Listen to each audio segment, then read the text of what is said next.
All right, and here we go. Here we go. Here we go. Happy, happy, happy Mental Health Monday, friends. How we all doing today? What is going on, friends? What is going on, y'all? What's the move? How we doing? What is good? Thank you for clocking in. My name is Jay. I'm the part-time gamer, and thank you for holding space with me today. I appreciate you. We are here. I always like to chill, and it's kind of what's going just to start off, and I hope everyone's doing well. There has been a lot of different things, I think. Yeah, I think, like, I guess that's what I'm saying. I guess that's one way of saying it. But I hope everyone is doing well. We are here for Mental Health Monday. This is a chance where we get to just check in, just get to see how you're doing, just get to see what is up.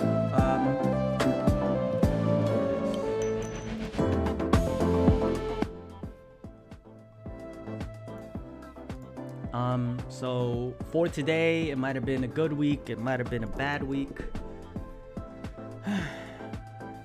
I just hope y'all doing well. I just hope that y'all are doing well.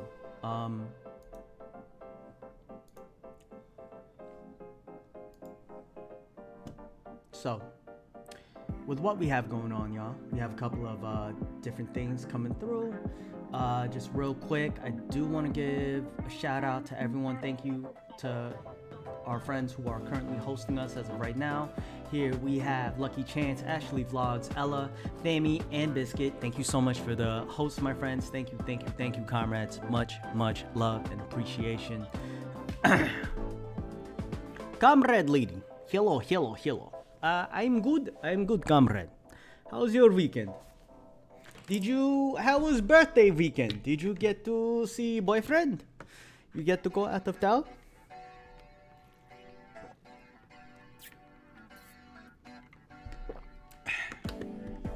Meanwhile, we're just chilling with everyone. We're just vibing. I hope y'all are doing well, hanging out. We're just hanging out, y'all. Just popping in to say hello. Okay, thanks, Sam. Appreciate it. I know you still streaming. Much love. Appreciate you, friend. Thank you. Huh.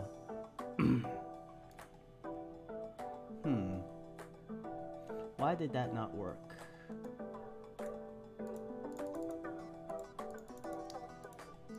Oh, I still have the Streamlabs bot.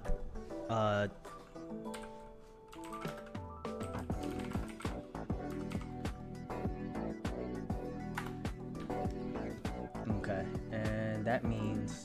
So, friends, while we're waiting for everyone to come in, we've actually been making... There was actually a lot of changes I made to the channel on the back end of things. There's not a lot you're gonna notice coming into it, and that's just because we're basically doing because it's been a lot more like on the back end of things, like working with basically... Oh, where's my comments?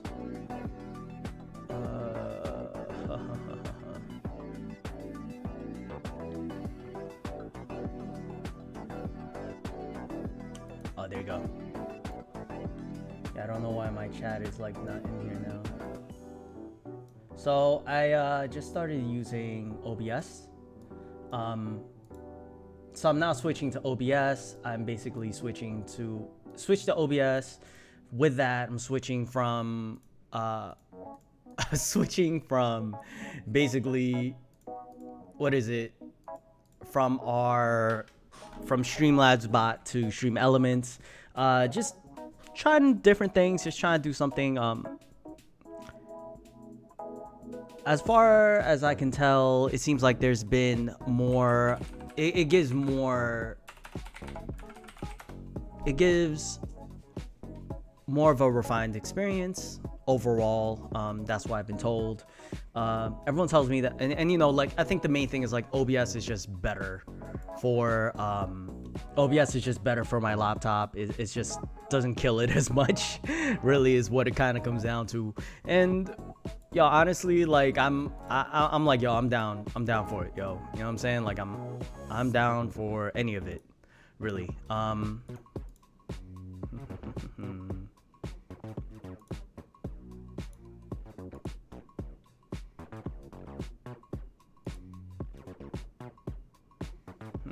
Okay, so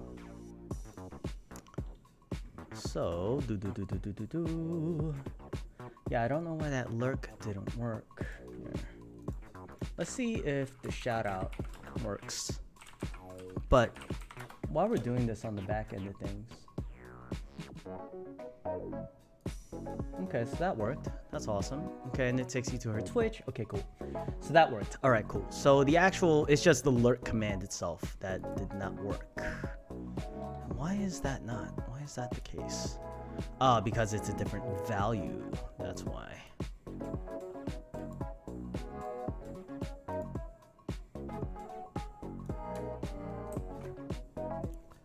Okay, and we are. This is the cool thing you do when you're a streamer. You basically get stuck trying to figure out how to make all this shit work.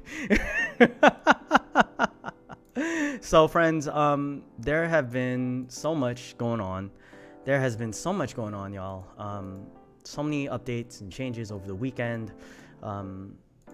So much shifting information, so much new information I need to share, that I want to share with y'all, some updates and such.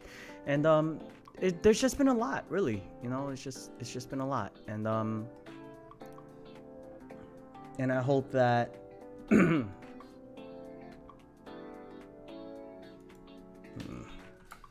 and I hope that things go well. Oops. I forgot how to spell lurk on my own channel. Imagine. Wait, will lurk even work for me?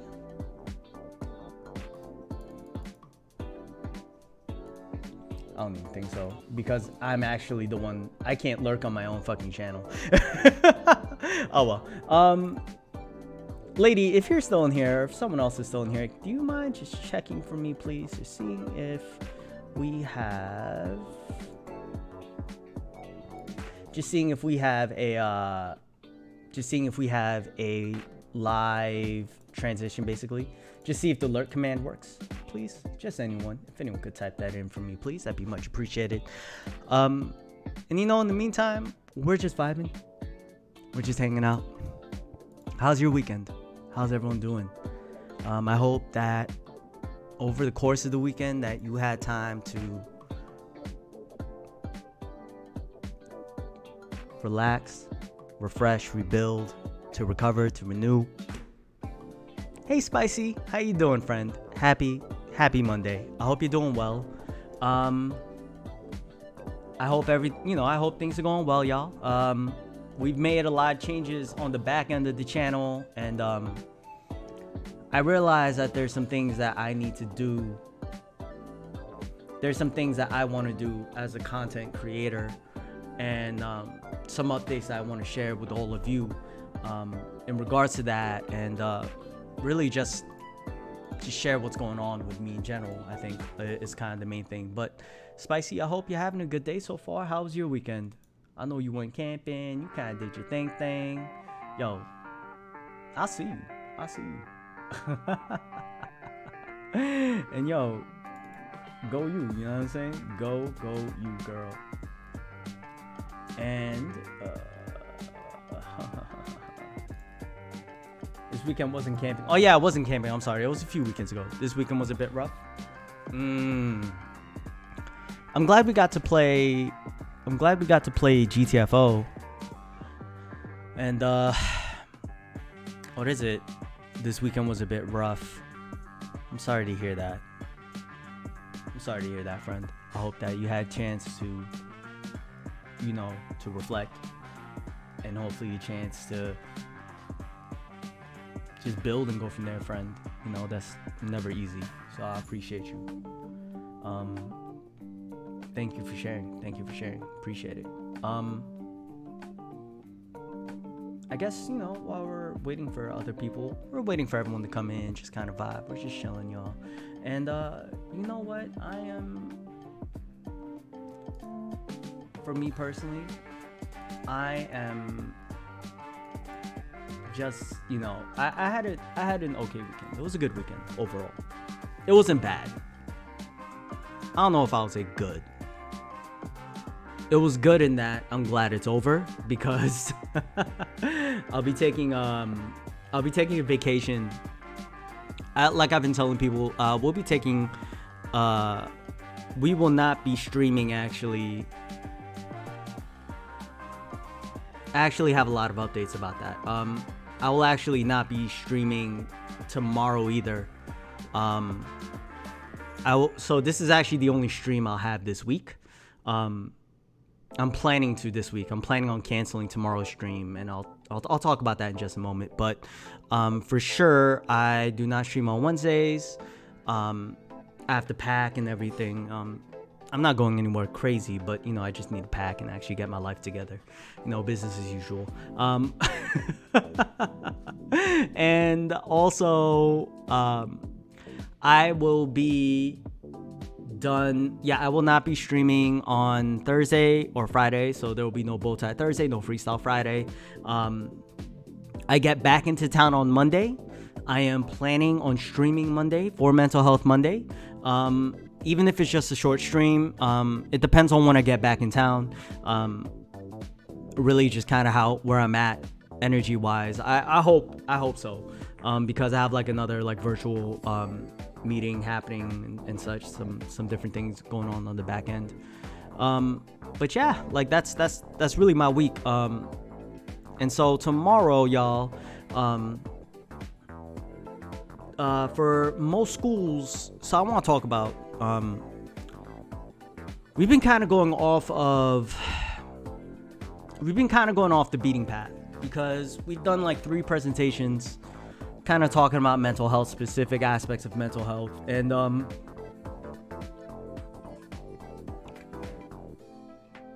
haven't done that. I'm not doing that today. I didn't do it last week. I'm not doing it today. And the reason why is because I think when it comes to there's like more information that's also popping up in the chat, in the automated messages and the timers, some updated commands as well, and that kind of all correlates, right? I think one of the main things has been that I've always been. Let me take a step back, y'all. I apologize. Let me take a step back.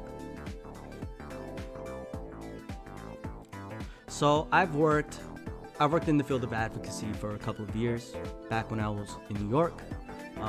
I've shared with you about that. I've talked about it in more detail and such. I've talked about it in detail with y'all, both on stream and off stream. And so I don't really want to, I don't feel the need to like really get into it and kind of like talk about it. Because it's not an interview, right? It's not an interview. It's not any of that. I think one thing that is important though is that in my time, really the biggest takeaway from that though has been my observation that in the spaces we occupy, the issues we deal with often, the causes and symptoms often intersect with each other, right? To create a more profound effect and exacerbate the stressors that we deal with, especially in lower income communities. And, and what I mean by all that is my belief is we live in a reality for many people here in the States. We live in a reality where we literally get worked to death and we literally have our labor exploited from us,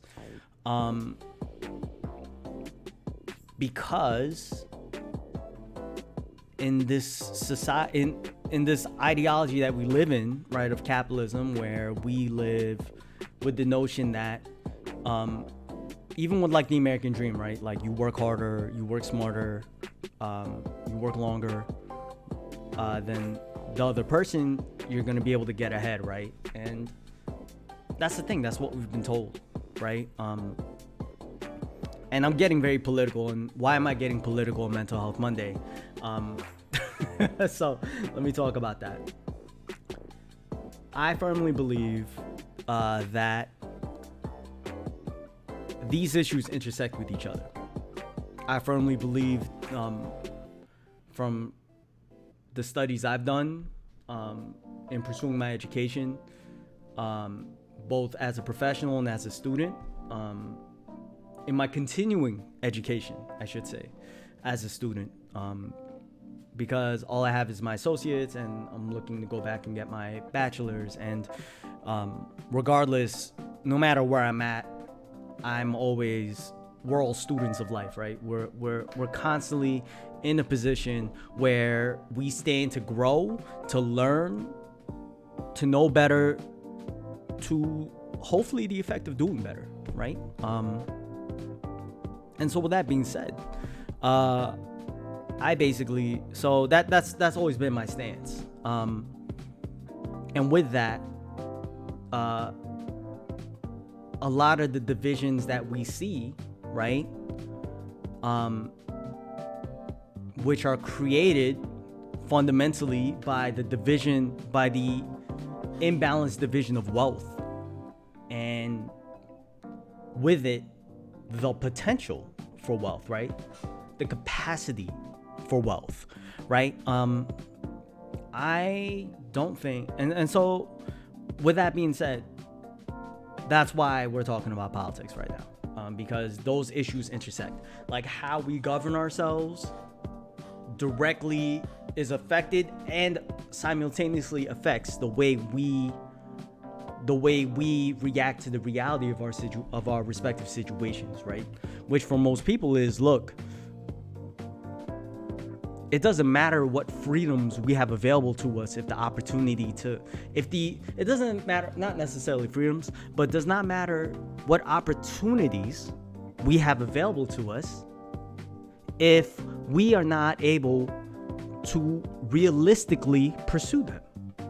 So for example, I've used this example several times, right? So I live in America. I live in Texas. As a citizen, or as someone that lives here, right? There's nothing stopping me from making the decision to buy a plane ticket to Los Angeles, to Beverly Hills, and reaching out to a realtor and asking them, hey, I'd like to buy a $9 million mansion, right? Like, there's nothing stopping me from doing that. Nothing absolutely stopping me from doing that, right? So why am I not doing it? You know, the answer is obvious. It's not a trick question, y'all. So it's because, right? Even if I did all do that, I don't have $9 million. I don't have that kind of money to spend on anything, let alone a fucking house, right? And so that's the reality for many people, right?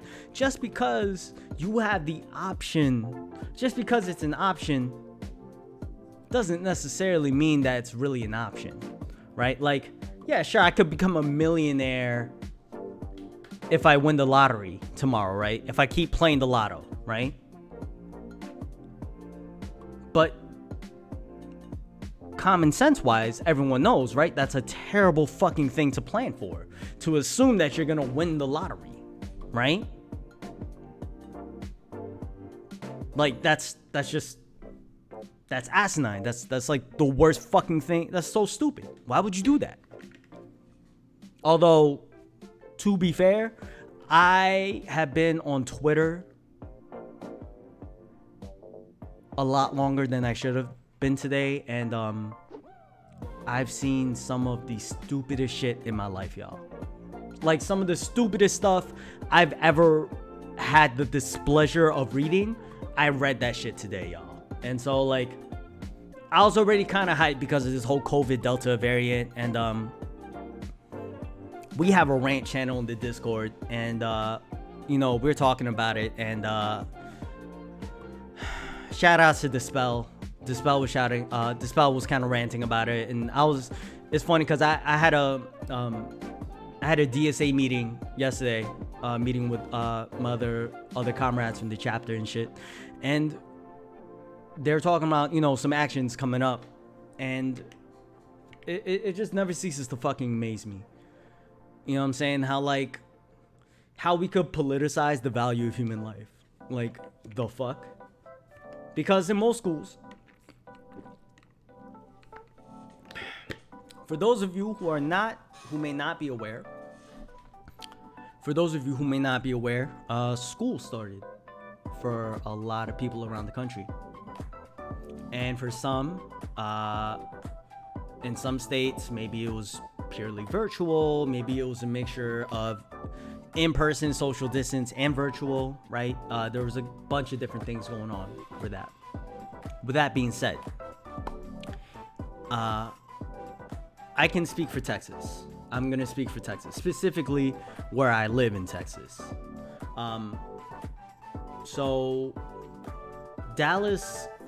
So in Texas, there are two counties. I forgot the name of the other one, but I know one of them is Dallas County. Two counties have enforced a mask mandate. You're required to wear a mask mandate. Hi Tia, how's it going, friend? And so with that, the city and the county I live in does not have that mandate.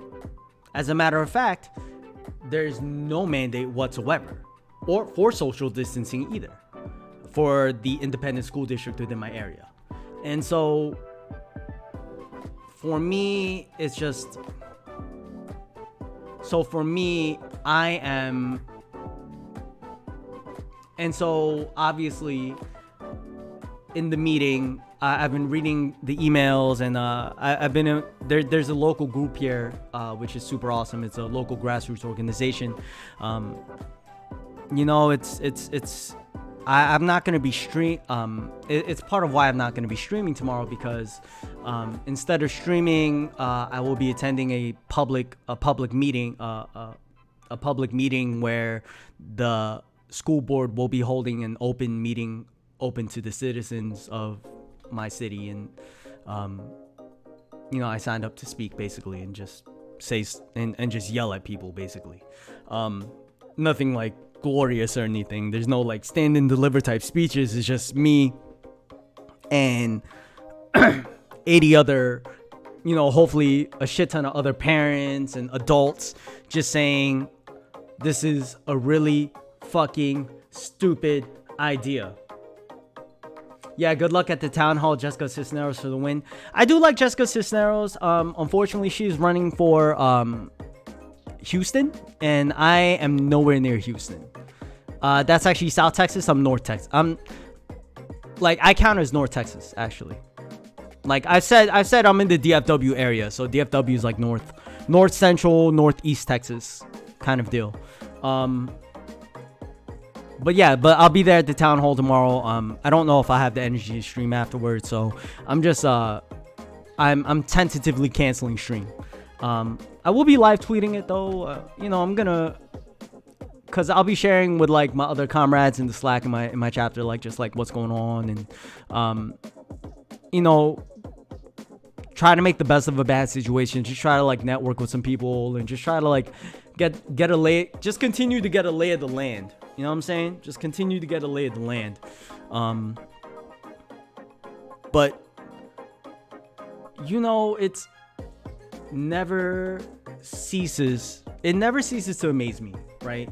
How even in the school board, where look, everything in the news we've talked about with critical race theory, like there's been a huge issue with that in the world of education, like huge backlash against that, which ironically just proves why we should fucking do it, right? But I digress, because that's a different matter, and I want to stay quasi-focused on what's going on this week. In spite of that, right? The CDC has said, look, what has the CDC been saying? Right? Especially here in Texas with the Delta variant. Especially what Governor Abbott has had to fucking do. Because Governor Abbott, right, as soon as he was, like, the minute he felt he was legally able to, without any backlash, he lifted all fucking restrictions here in Texas. There was no gradual, we went straight, no mask, no social distancing after June 10th or some shit, right? And then it was up to other private businesses to determine on whether they wanted to do that. And so with that being said, you know what I'm saying? Like, and now, even though Americans are, being vaccinated here in Texas, even in my area of Texas, like, it's a decent clip of adults who are vaccinated. However, out of that percentage, there's still a significant portion of adults who have either only gotten one of the two vaccinations, or they just said, fuck it, I'm not getting the vaccination at all, because they've been politicized to think that, oh, vaccinations are bad. Why do we need vaccination reports? Guess what, motherfucker? You've had to get vaccinated your entire fucking school life.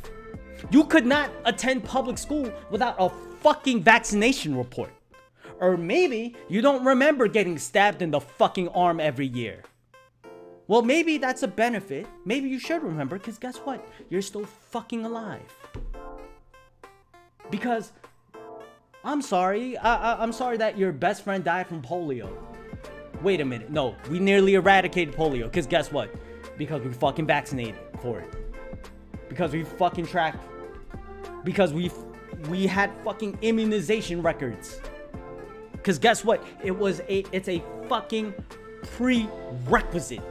So why is this any different? Because it's not FDA approved. Right. And that's a good thing. Because that means the FDA is actually doing their job. They're looking at empirical data to actually see if this shit should be approved or not. That's why they're not just slapping an approved sticker on it. Right? But here's the thing. One, there's several issues here, right? There are several fucking issues here.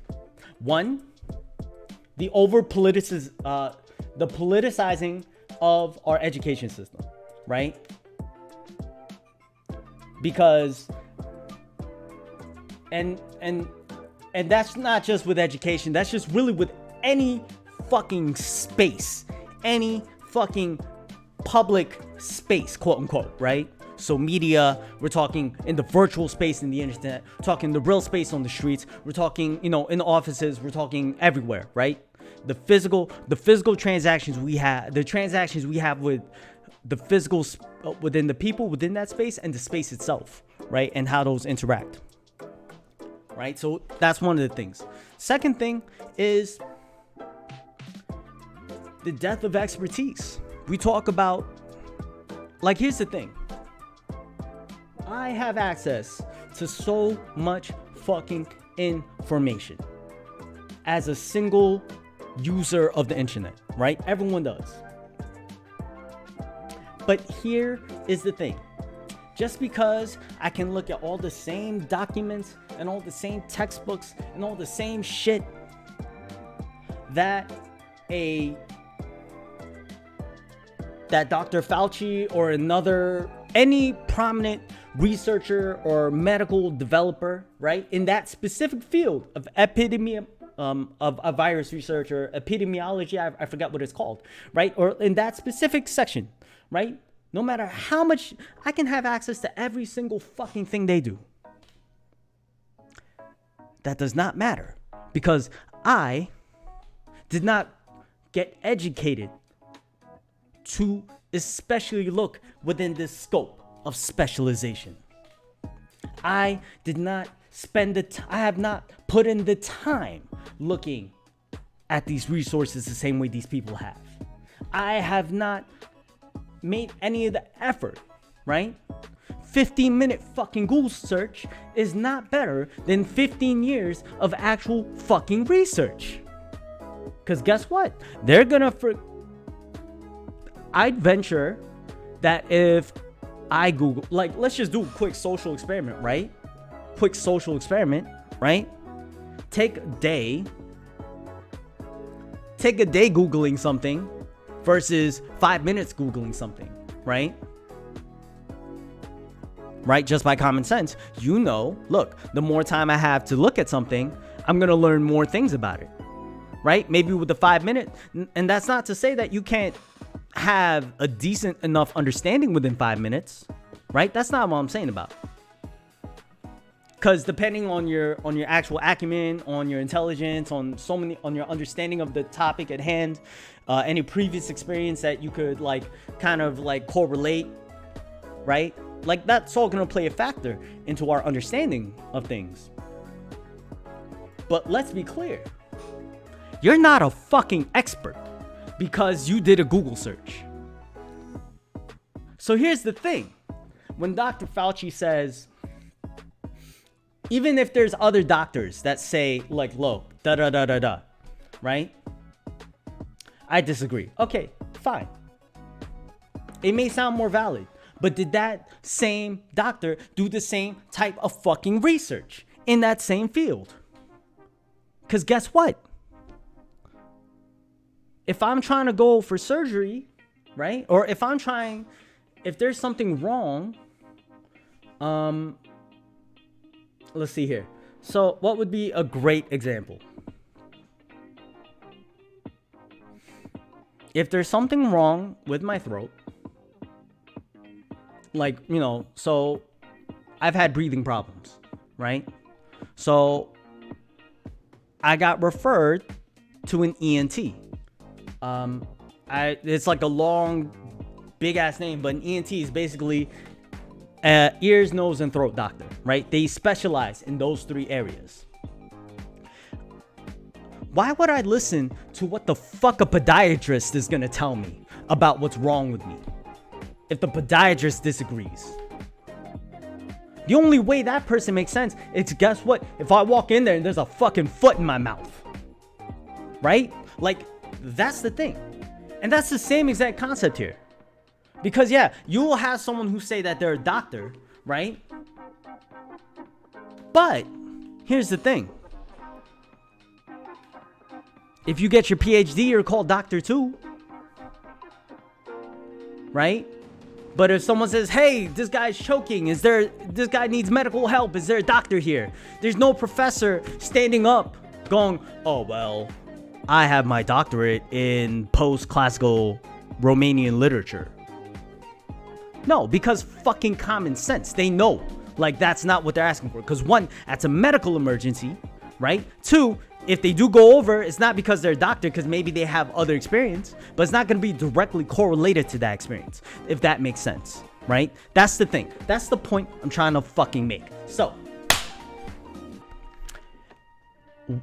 when it comes to expertise, right? Those people know more than us. Now, does that mean that they are infallible?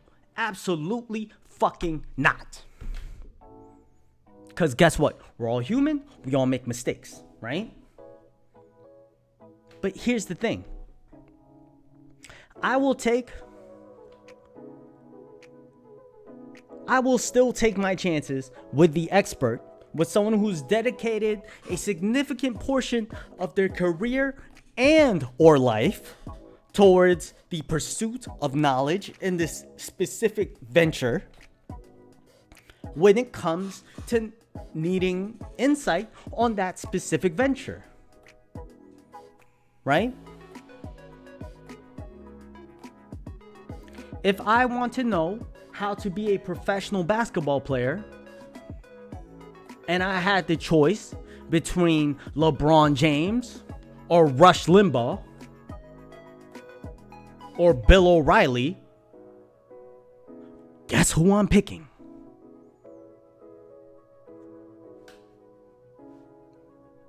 Guess who I'm picking, right? That's all. Yeah, Tia, you're not gonna go to a heart surgeon for a lung problem. Thank you, Tia. Abso-fucking-lutely. Abso-fucking-lutely. And that's the thing, y'all. That is the thing, right? And so, And here's another thing that I was talking about with Wary, right? Because like, and even like in the talks with Dispel, like, this shit hurt to think about, y'all. Because the rationale for like, oh, well, this whole Max thing might be a hoax. This whole mask thing, like, you know, and even the people that are dying, maybe, you know, like, they're gonna die anyway, or they were old, they were just old people, or yada yada, or this and that, or they were immune compromised. First the fuck off. Let's talk about that. Let's fucking talk about that. Right? Because here's the thing. Here's the fucking thing.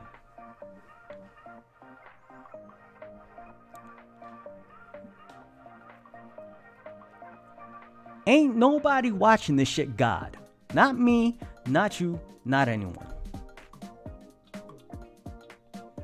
So why should we have a say?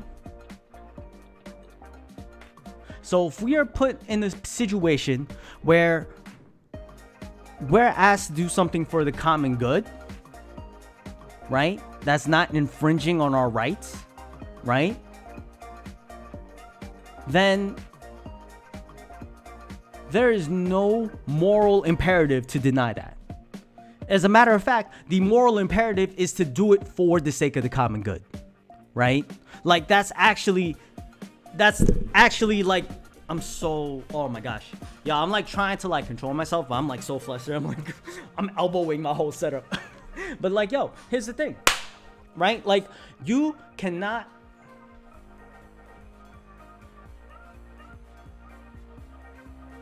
we have to acknowledge that our actions will have ramifications. Our actions will have consequences. And just because they don't necessarily affect us, right? Like, it'd be foolhardy to assume that this shit only stops to us, right? That's the thing. I'm not gonna, okay, so I decide to go party it up. Fuck it. I'm young. Even if I get COVID, I know I'm not gonna die from that shit. Who gives a fuck, right? So I go party. Guess what? I don't mask up. I don't social distance. I do whatever the fuck I want. Guess what? I caught COVID, right? And now I don't realize it because I don't care. And even if I do realize it, I'm like, fuck it. I'm just going to chill. Guess what? If I potentially give it to someone, right? Even if I know every single person I will ever interact with for the next 14 days after that, as an individual, I have no idea who the person I interact with fucking talks to every day. I have no guarantee of that, right? There's like no actual guarantee, right? Like contact tracing, right? Like there's no fucking way I could know. However, because of my negligence and one other person that other person doesn't even need to be negligent. Maybe they just didn't realize, right? Maybe they caught it from me somehow. And maybe that person now potentially infects another person, right? Like, the responsible thing is wear the mask, social distance. And guess what? We haven't been doing that as a country. We haven't been doing that, right? And so, as a result, it's especially exacerbated because we have this whole Delta variant. So now, even people who have the fucking booster, who have the 2 shots, right, could still get COVID. Especially this Delta variant because it's you know, it's tougher. And like I said, I'm not a fucking expert, right? And like, guess what? I don't need to be. Because what I'll do, the common sense thing to do, is listen to the people who are actually experts. Why would I, like, and this kind of loops back to the original point, right? This loops back to the original point. We're talking about, we were talking about the over politicizing of issues, right? And when you over politicize, when you emphasize the political actions of something, right? It just makes it easier when you make something, when you try to put something in a black and white term, right? Right? There's an intention, there's a reason why people do that, right? Because they want you to see that, they want you to see, to think like, look, there's a clear right versus wrong. There's a clear, right way to go about something and a wrong way, right? And here's the thing, in a perfect world, right?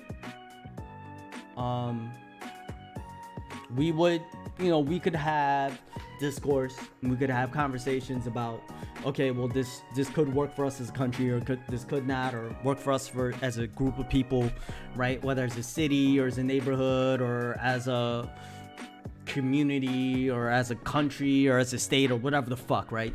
Who knows, right? The basic principle still applies on all levels, right?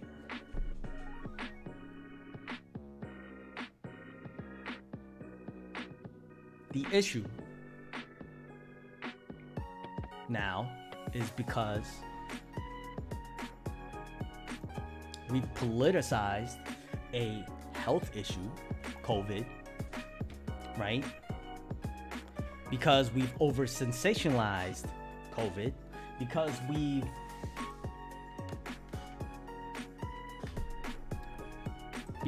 it's become a matter of Democrats versus Republicans on COVID. Guess what? We politicized something that should not have been fucking politicized. Because COVID doesn't give a fuck who you voted for in 2016. COVID does not give a fuck who you voted for in 2020. COVID does not fucking care.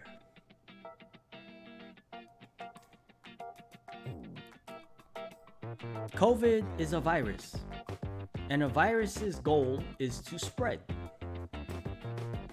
That's it. That's all viruses want to do. Spread and do their thing. And I always struggle to so I've gotten in, I find it very hard. There's so many things I talk about with people, like political views, but I would say if there's one thing immediately it comes off the top of my head where I will not argue with someone about, it's about health issues, right? Like if you tell me, like, hey, if someone tells me, hey, if I read, like, look, this doctor suggests, if I read from a verified source, hey, Dr. Fauci says COVID, da-da-da-da-da. Okay, great. If they say double mask up, then anytime I leave the house, I'm wearing 2 masks. Or if I have one really good mask, I don't know, like whatever the level is, right? But, like, I will not argue with an expert about that. But because people think like, oh, well, I have the same access, so people fall into this fallacy of, oh, well, let me just listen to what the other person has to say and I guess I'll make a decision then. Like, no, it doesn't work like that. It doesn't matter how fucking convincing I sound, right?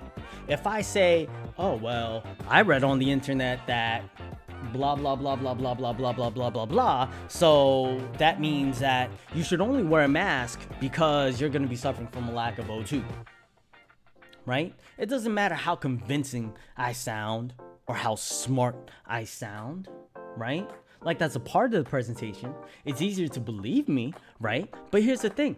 I would be giving you that information with no fucking background of expertise in any of those fucking areas, right? Like, none whatsoever.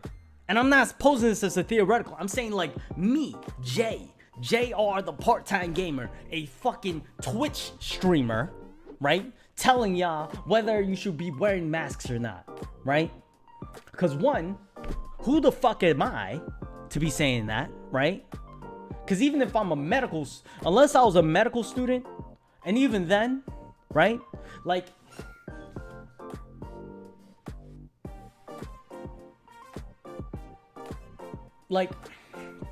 oh my gosh. I'm like trying to not yell or go crazy because I'm just so flustered, y'all. I'm so flustered. Like, I'm upset.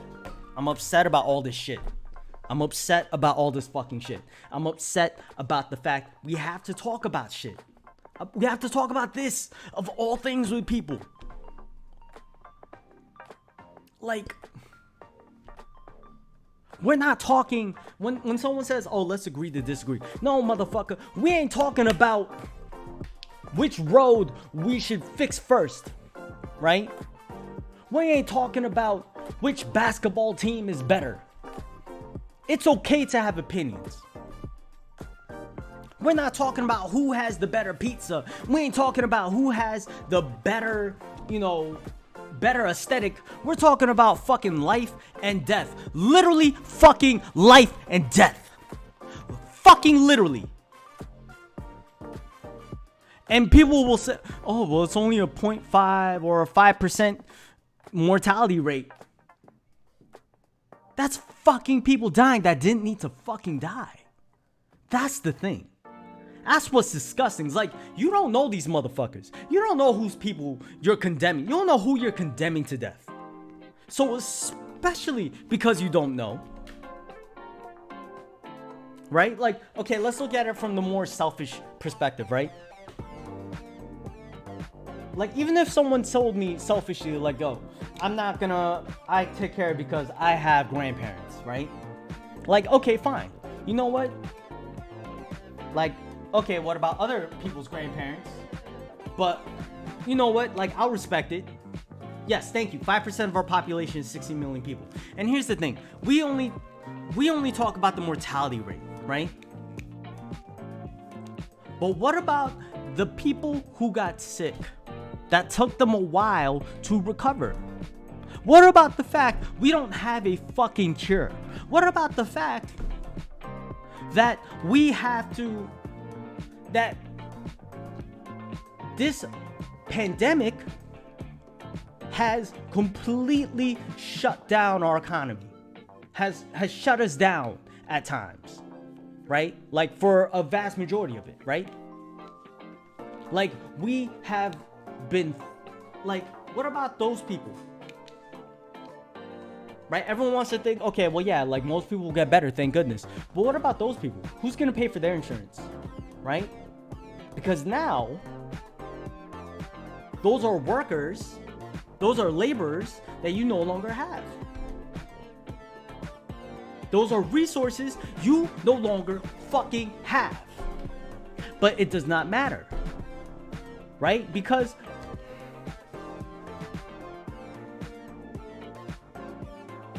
I'm really trying not to spaz out, y'all. What's up, Vader? What's up, Bucket? Yeah, Tia, thank you. Absolutely, Tia, thank you. And like, yo, and I think, like, here's kind of where I'm at with the whole thing, right? Like, no, I know this is where I'm at with the whole thing.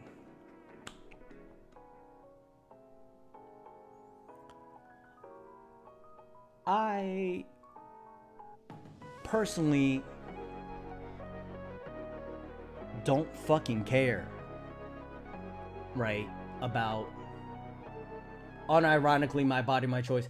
Isn't that the most beautiful fucking thing? Like, y'all remember when COVID first hit, when states were shutting shit down, and there are motherfuckers out on the street saying, yo, I need to get my hair cut. This shit's a fucking inconvenience to me, right?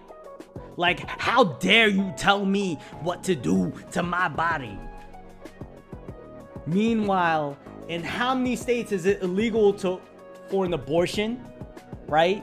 Even in the instance where a woman was raped and it's still legal for her to have an abortion, she's forced to carry that baby to term, right? What about where we cut off access to birth control?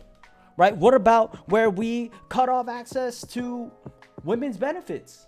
What about where we denied people, where it was still federally legal to federally persecute someone or to deny someone from being married if they were not, if it was not if it was like a same-sex partnership, right? Or like gay, people in the LGBTQIA community legally couldn't even be married until like what, 2015? What was it? But yeah, nah. I'm sorry you can't get a fucking haircut. I'm sorry that you can't get that you can't go to your gym. I'm sorry that you can't fucking, play at the golf course. I'm sorry poker night has to be canceled for more than 2 weeks.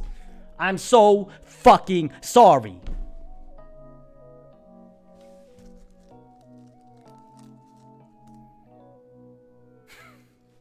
Bruh, the founding fathers were quarantining George Washington literally used inoculation because he didn't have much of a choice. Oh boy. I'm gonna eat a cheese stick. What's up, Luke? How you doing, man?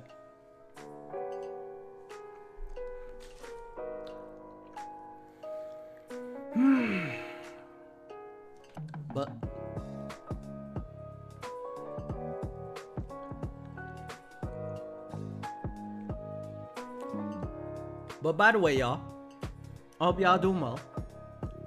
I see there have been some people like filtering in, coming in, say hi.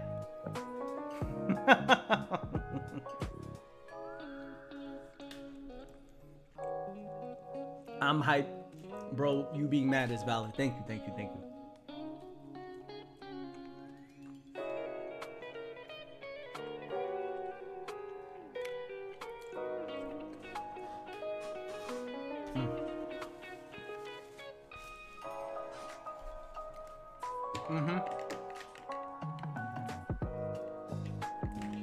I noticed you eating cheese stick. Yeah, I had to take a break. I had to take a breather because I was like upset. It's like I was getting myself hyped up, like too hyped up to like legibly or clearly like articulate my points. So I'm like, let me take a step back. But here's the thing. Ooh, I did know that. Well, I knew that was a thing, but I don't know how to fucking do it. Let me just clarify. Like, I think that's fucking awesome. Yes, Luke. Yes. But anyway, folks, thank you so much for clocking in. For those of you who are just checking in with the channel, my name is Jay, Jared the Part-Time Gamer. Happy Mental Health Monday, friends, comrades, colleagues. Thank you for clocking in, being clocked in with me. We normally, and I've said this before, but I just want to do a quick recap of what I've talked about. There are used as a breading. Good to know. Thank you, Luke. Just throw the chips in a food processor or smash the fuck out of them, then use it as breading. It sounds good. After this, I'm gonna eat dinner. I had like a nice sandwich though earlier, so like I'm not hungry, but thinking about food always gets me hungry because I'm a fat kid. But anyway, I think like the main thing is, so we've been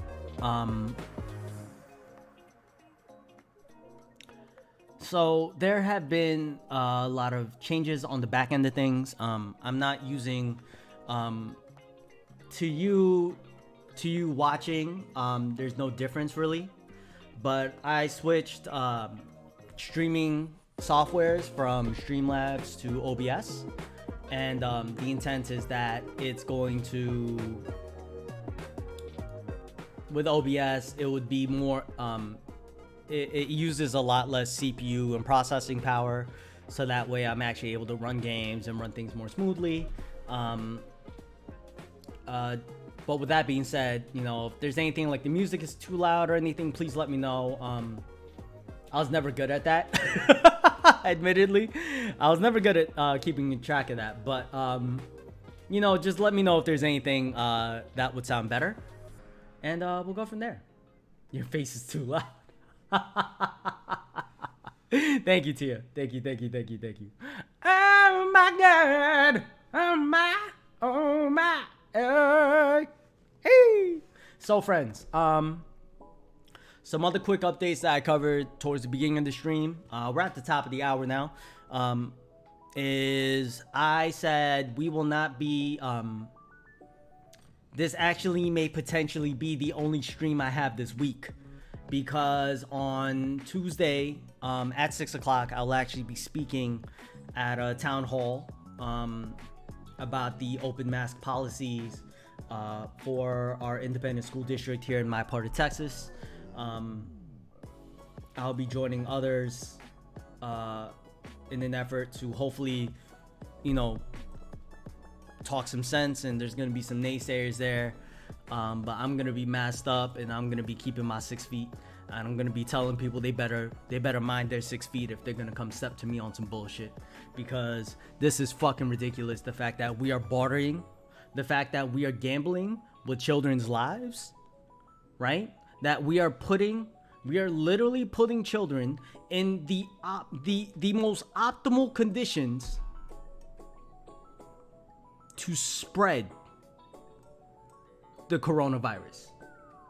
Like the scientifically guaranteed, like the most commonly understood and publicly accepted easiest way, right? Indoors with only so much ventilation, right? Like, and all of these procedures, in order, even if we did social distancing, right? Here's the thing. We are asking, policies are in place to determine appropriate behaviors, right? And children being children always need to be corrected on behaviors, right?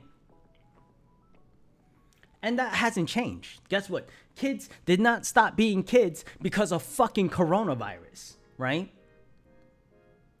And that's totally fine. And I'm not saying like kids are bad because of that. Like, no, that's not what I'm saying at all. Here's what I'm saying.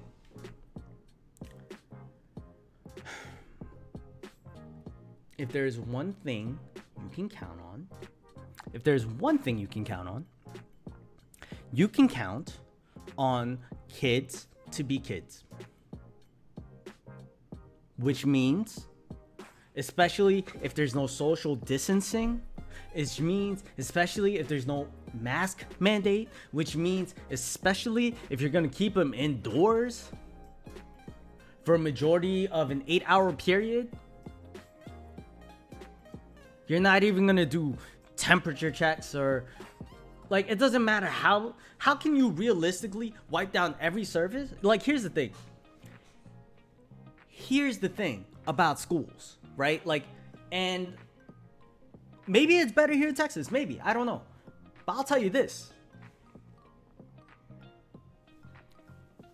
I've never worked as a teacher because being a teacher is fucking hard as is.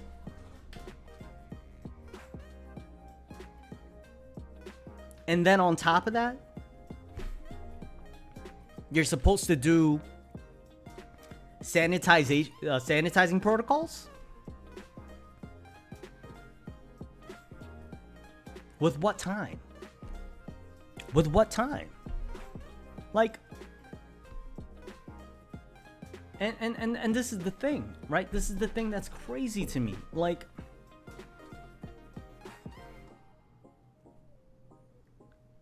we cannot count on kids to know better. Like, you should be even more stringent and more protective of children. They are a vulnerable class for a reason. There's a reason why they're not allowed to vote, because they're still fucking growing up, right? Like, that's the whole logic. And so that's why they're not put in a position of responsibility or accountability. They're not supposed to be anyway, right? So, as a result, as a fucking result, we should be implementing, as the adults in the room, no matter the political affiliation, right? All administrators, regardless of political affiliation, should always be putting the interests of the student body first. Because guess what? As educators, that's their fucking job. In all aspects. And so the fact that we don't have that, and it's not just in my part of Texas.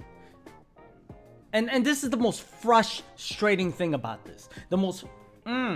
This is the shit that got me so tight earlier today when I was reading what the spell was sharing, and with what I learned, and what I was learning, and what I was reading. Like, it's not just like a few pockets of places. It's so many other places around our country where schools are like, yeah, well, you know, Delta variant or not, you know, you don't need to wear a mask. Like, are you fucking kidding me? Did we just forget everything that collectively happened since March 2020? Like, the fuck, bro? Are you kidding me? Word?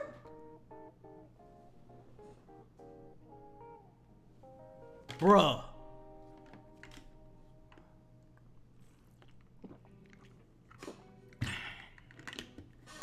So, there's that rant done. That rant is done. Now,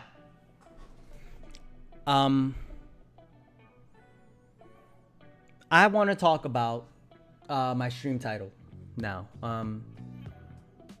So I'd like to switch topics. I'm going to take a quick bio break. I'm going to take a quick catch my breath, really, more so than anything else. And we're gonna go from there, friends. But when we come back, we will be talking about the stream title. So we're talking about hashtag Twitch do better, hashtag sub off Twitch. For those of you who, you know, you may, for some people, you may have been up to date to it on Twitter. And we'll talk about that in more detail in just a moment. And some upcoming things, y'all. But again, thank you all for the love, and I appreciate y'all staying clocked in. My name is Jay, JR the Part-Time Gamer. We'll be back in just a moment. Thank you, friends. And boom.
All right, all right, all right. And we are back, friends. Thank you so much for your patience. I appreciate y'all.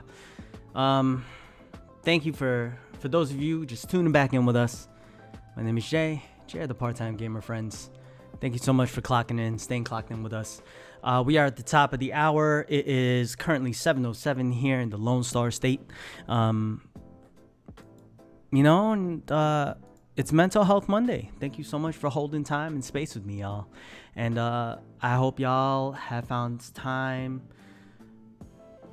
over the weekend to relax, to refresh, to recover, to hopefully build and show grace for yourself, to yourself. And I hope that things have continued to move from there, friends. I appreciate y'all. In the last hour, we were talking about the Delta variant. We were kind of talking about the plan for the week. I will not be streaming. Like I said before, I will not be streaming. I'm not planning on streaming tomorrow.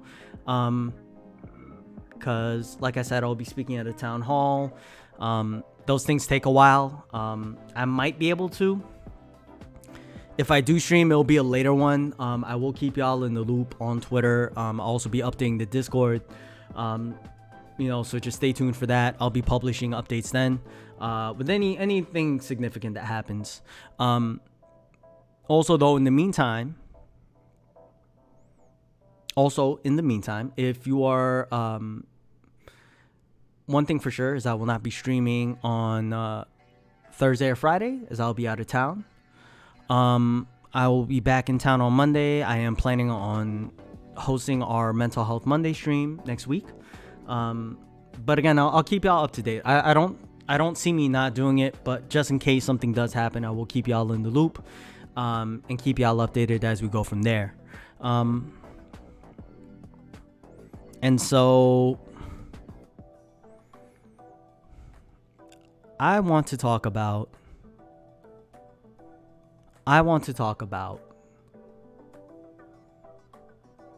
Twitch do better. Sub off Twitch.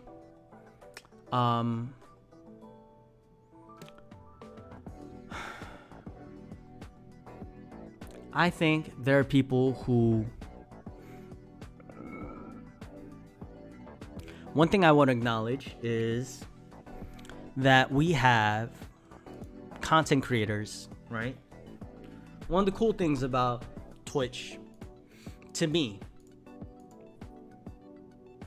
has always been the diversity, the representation, right? As our games have become more inclusive and diverse, so has the community that has been born as a result of this, right? And so it's wonderful. You have people of different demographics, different backgrounds, people of different diversities, identities, nationalities, ethnicities, so on and so forth, age, right, genders, and there's so much that goes into it. And so, with that being said, one thing that I've learned about myself last week, and I started tweeting about it, and I actually like took a day off from social media on Saturday to just kind of like reflect and really think about long-term effects, because last Monday we talked about the Active Blizzard walkout and how people of minority and underrepresented groups are discriminated against in the gaming culture, within the gaming industry. And that was regarding Activision Blizzard, right?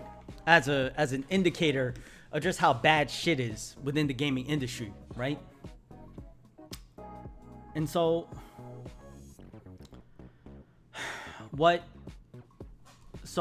the most recent update here is talking about Twitch do better. So I'd actually like to share that. I'd like to talk about that with y'all as we go from here. So I'm gonna click it in, and we're gonna transition now. All right. So here's the thing, right? So this is a petition. So there's a thing on Twitch called follow bots, where some people could spam, where people could choose to like spam a streamer by having a bunch of bots automatically sign up for your account, basically, right? And with that being said, in the case of this individual, Lumaro, and this is just something that's asymptomatic, right? This individual in particular, like they say here, like I'm just gonna read it out. On August 13, 2021, I had the unfortunate experience of being a part of not one, but 2 hate raids that included racist messages and a follow bot approximately 400 users during Candidly Kayla's charity stream. Please read that again. A Twitch partner that had the front page slap from 12 p.m. to 2 p.m. Eastern Standard Time was hate raided twice during a charity stream for Stand Up to Cancer. Although I know Twitch is well aware of the hate raids and that have increased in numbers over the past 2 weeks,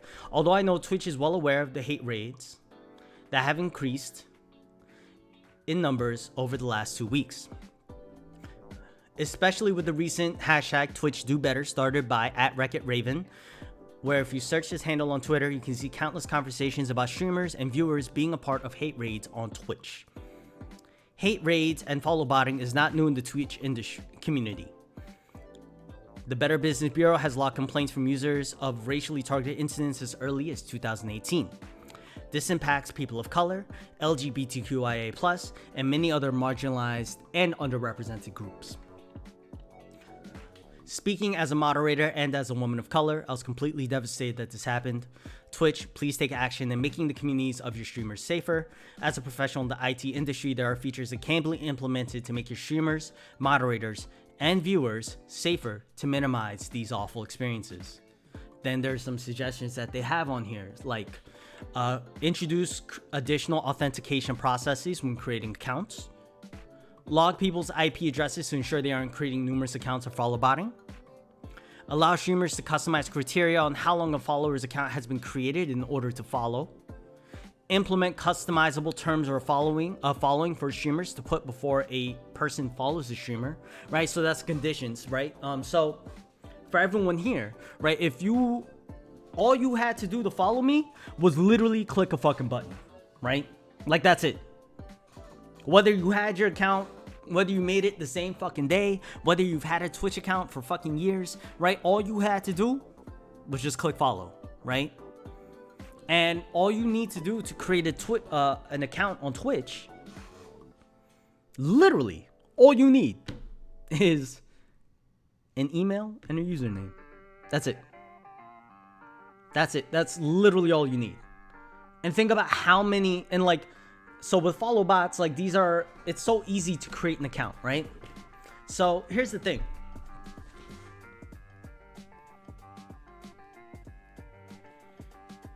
It's almost like the whole controversy, even before the Active Blizzard walkout, the whole controversy with Call of Duty, right? How they have a cheating problem. Because one thing they'll do is they will ban the actual account, right? So they can ban 50,000 accounts. They can ban 500,000 accounts. They could ban 5 million fucking accounts, right? They could ban every single fucking account that they have. But here's the thing. If all you're doing is banning the account, but not the IP address where, like, the actual hardwire where the person actually creates the accounts, then what's to stop that person from just opening up, starting a new email, right? Because guess what? Starting a new email account is not hard to do at all, right? And to go from there. And then, and you know what? It's like even more there's a game that people have been talking about, right? A game called Splitgate. It's a new kind of like arena type experience for first-person shooters. It plays and looks and feels very futuristic, very Halo-esque, right? For those of you familiar with that franchise. And we're talking about a game that there may be only 6 to 8 programmers for the entire fucking thing. Like literally 6 to 8 programmers for when they first started their small game, right? Like maybe 2,000 people, a couple of thousand people on their platform, right? In their servers. And they're like, okay, like they're a small game, right?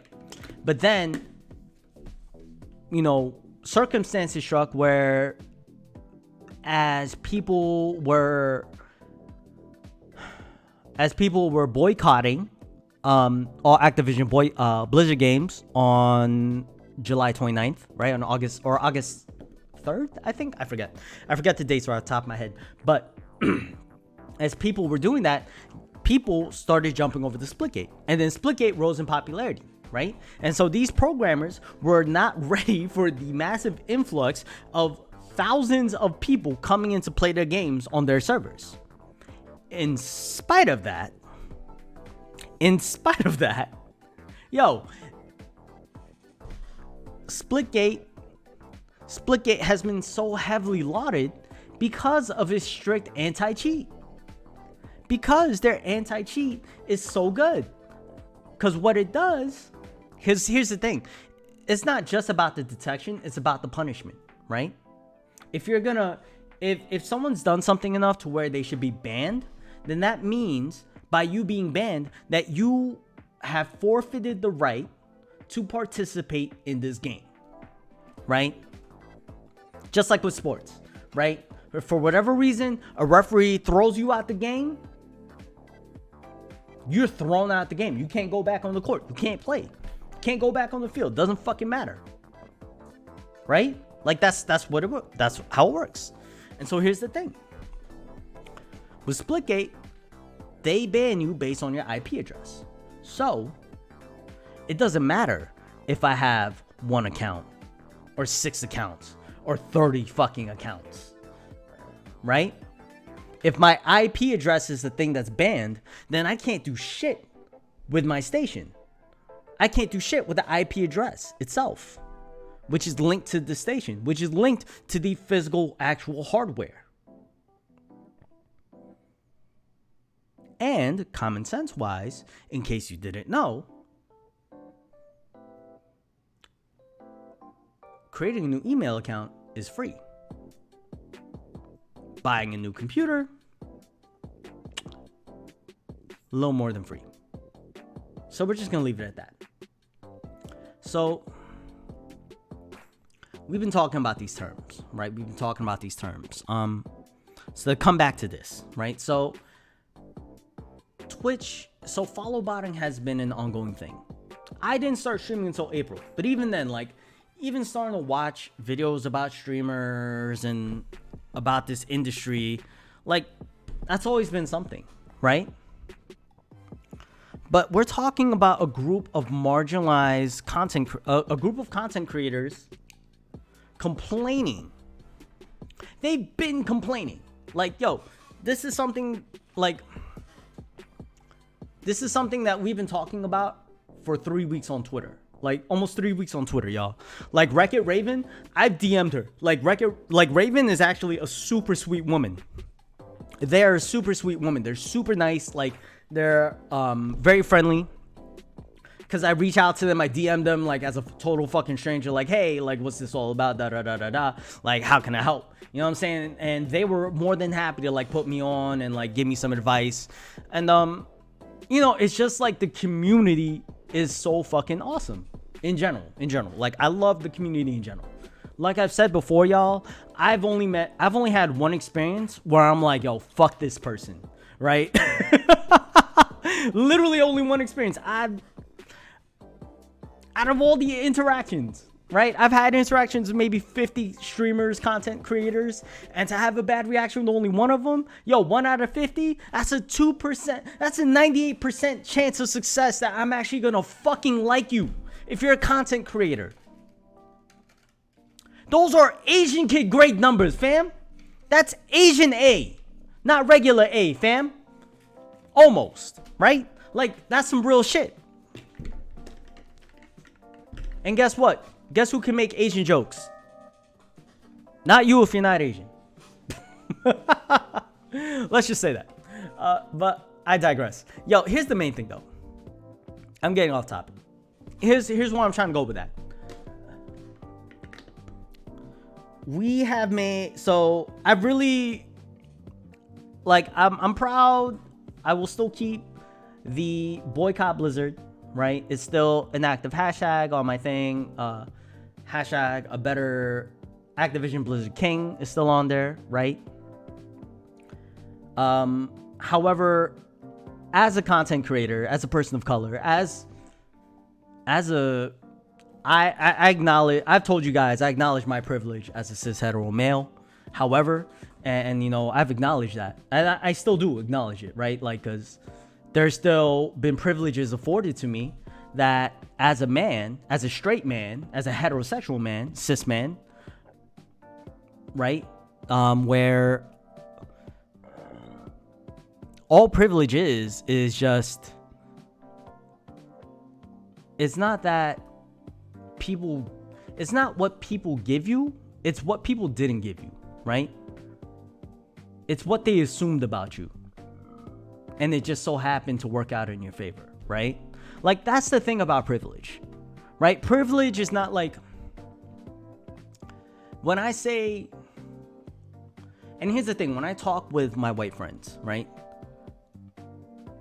When I talk with my white friends and we talk about privilege, right? It's like what I hope, and here's the thing I hope, right? Because here's my logic, right? Like, I know that none of my friends are rich. I know that none of my friends wake up and because they're white, there's like bags of money and shit, right? Like, I know that's not the case. And that's the case, right? And almost, there's so many people, you know, right? Who are, again, because it's more of a class, it's a class thing, right? Like, where people are struggling. However, right? Privilege is, again, what we can assume. Like, that's a base understanding, right? Like, and you could take it, you could run with it, you could say more different, you could be more eloquent. I'm sure you could. It's not like I'm doing it any favors. But the main thing is that we're talking about something that's crucial, right? Oh, here, let me move these over. And that's not a bad thing, right? It's not, look, just because you grew up with privilege, that doesn't mean it's a bad thing. It's what you do with it, right? So be an ally, right? Like, I'm not, like, you could still be an ally and acknowledge your privilege. And there's nothing wrong with that. You know what I'm saying? Like, if anything, everyone is bringing something different to the cause, which is important. Where I'm going with this is, as a person of color, or whether I was a person of color or not, as a cis hetero male, whether I identified that way or not, we're talking about people being discriminated because of a core and integral part of their identity. We're talking about people being discriminated against, meaning being unfairly targeted, meaning being victim to hate speech, meaning being called terrible fucking names on camera, where anyone can record it, where anyone can see it, where it's in the public eye, right? That's what this is. And in no world, I don't know about you, but that shit does not fucking sit right with me one fucking bit. I'm not okay with that. It doesn't matter, right? And here's the thing, right? Like, it's not about, we said it so many times here talking about mental health, right?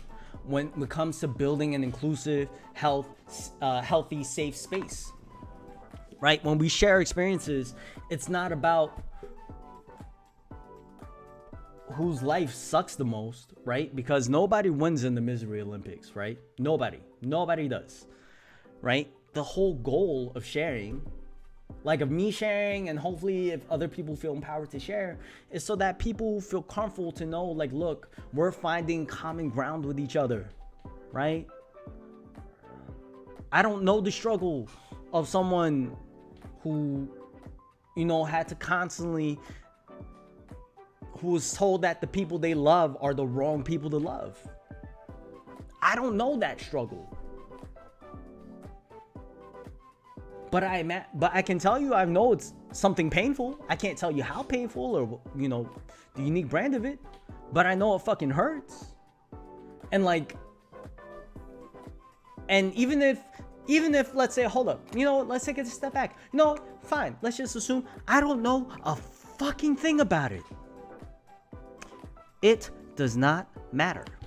Because if someone tells me it's wrong, that they need help to fix this, right? Then guess what? As a fucking human being, that's what you should do. Help your fellow person. That's it. Literally, it. Stand up for each other. Help each other. We're a social species for a reason. And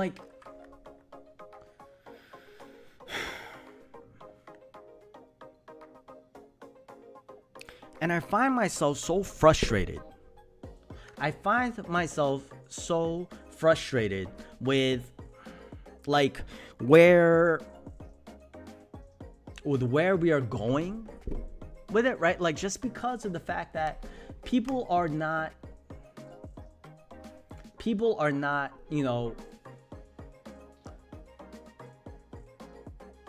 we live in a reality where we value getting ahead over getting along. That's just the reality of it.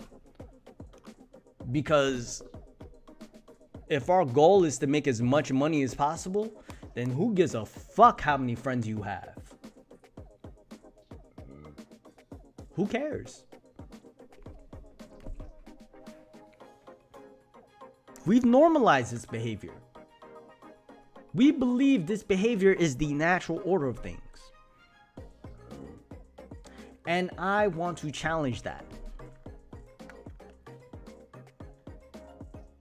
So, one thing I'd like to ask everyone, I hope, and someone could clip this for me, or I'll clip it after the VOD. I do not want anyone to subscribe to me on Twitch anymore.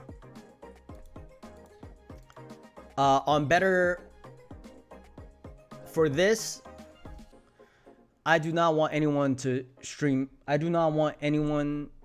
Please cancel your subscription to me, right? Please cancel your subscription. Please cancel your,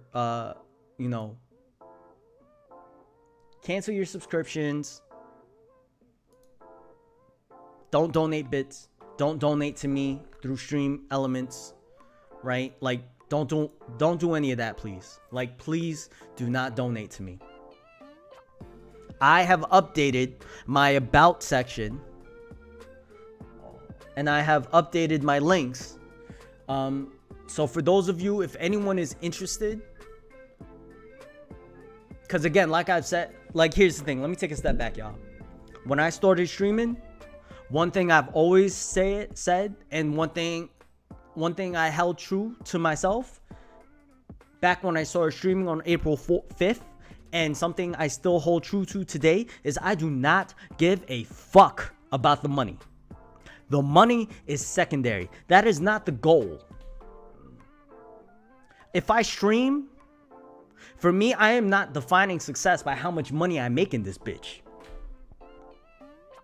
If I have a great time, I'm continue to make great experiences and make great connections, and we're able to advocate for some sort of change or whatever, raise awareness of an issue, right? To me, that's my success. That's how I've decided to evaluate and determine my indicators of success for me. And because it's my channel, I don't give a fuck what anyone else says, right? So with that being said, right? If no one chooses, if you just decide, look, yo, the main thing is I do not want, until Twitch does better, I do not want to be part of a system that supports them, right? And I acknowledge, as a content creator, right, as someone that uses their platform, here's the thing. There's nothing. Twitch makes so much money on the exploitation of my labor. Because I think I've talked about this before, but on stream even too, right? But let me just clarify again. A tier 1 subscription is $5. The cut I have with Twitch as a Twitch affiliate, and even with most partners, right, is 50-50. So out of that $5, I'm only seeing $2.50 of it right off bat.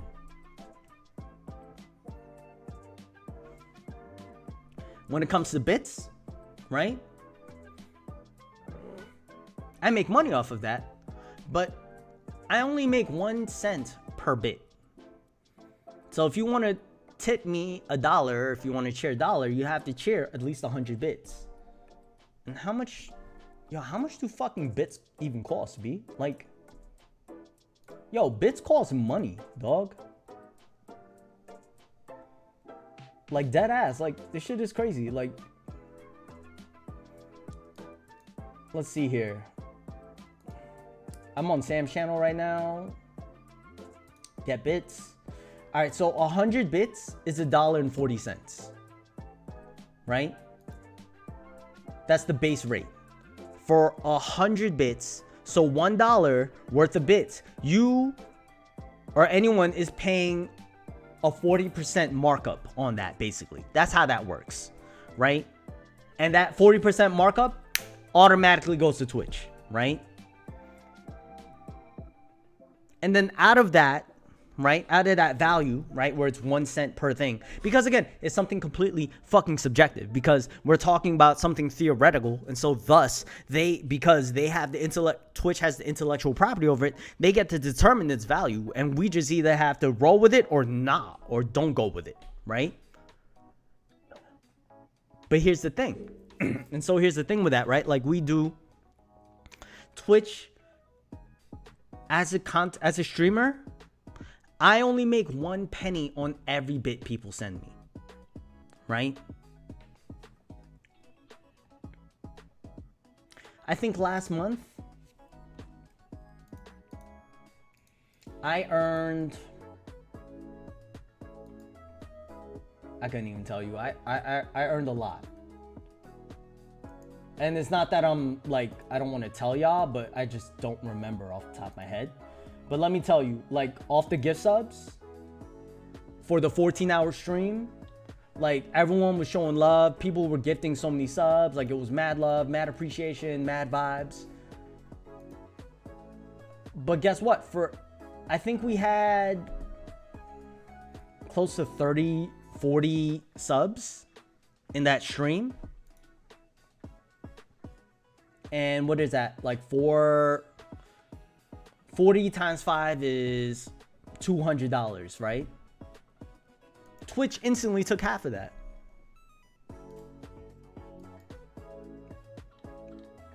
And for all the bits that people were cheering, people cheered maybe, it was a shit ton of bits. It was a shit ton of fucking bits, y'all. Let me tell you. But if you look, for anyone that's a content creator, if you do look and you see, like, if you're an affiliate especially, right? Like, the bits are kind of the most crazy thing if you think about it. Because if you make like $100 of bits, right? That means collectively people have spent almost 100 times. Like, what, like 40% at least, right? Some crazy number like that. How much money has Twitch made off of you, right? If you're making 1%, if $100 is 1%,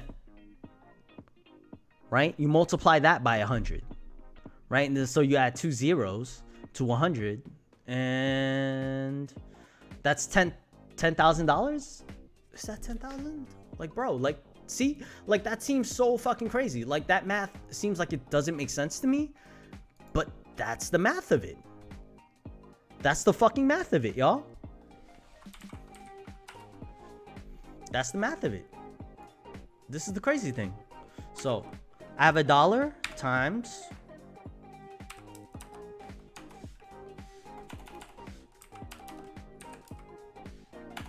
so if I made $100 off of bits, like people cheering for me and shit over a 30-day period, I times that by 100, right? Yeah, it's 10,000. So Twitch has technically made, their conversion rate has almost been a 99% like conversion rate, right? Or like, even if it's at a 40% markup, right? Right? Like they've made like 140, not 14K.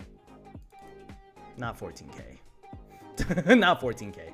That's not how that works, y'all. That's not how that works. I apologize. That math is faulty. That's faulty math. Again, I'm the wrong kind of Asian in that, like, one, I'm not a stereotype because I fucking suck at math, y'all.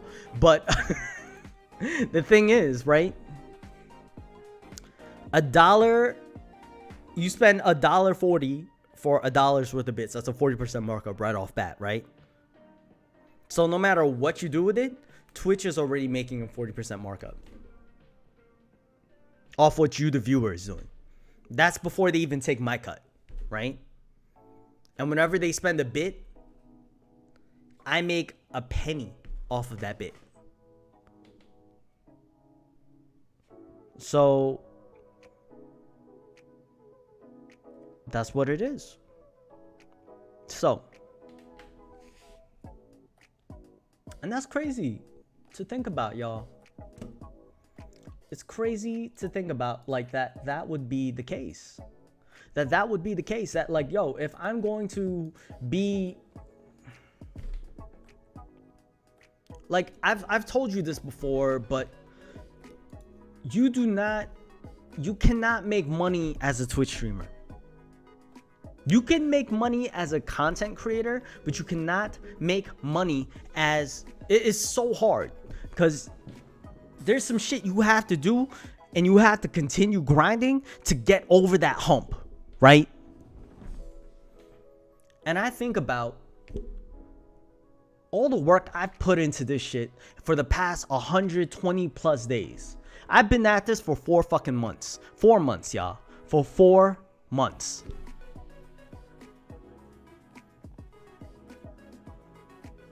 And I look at all the money I've made off of the subs and everything. And I'm like, yo, I've made Twitch bread. I've made Twitch money. And yet Twitch has not proven that they care enough to protect a community of content creators that look like me. Right? That look more like me than than fucking Tim the Tap Man does. And again, that's not on Tim the Tap Man, but that's just the reality of the situation.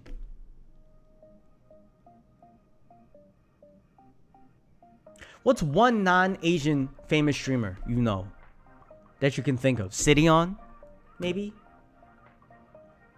Like, let's talk about it. Like, let's think about it. Because I don't even know that well. But who? Myth? Cidion? A non-Asian person of color. So shit, that even includes me, right? Because I identify as Asian.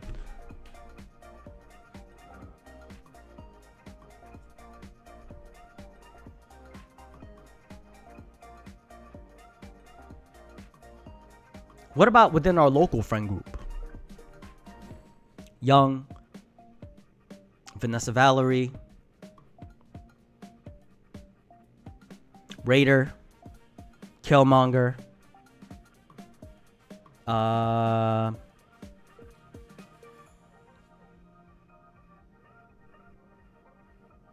other people too. I just can't think, like there are other people in that group, thankfully, right? But if you're thinking small streamers,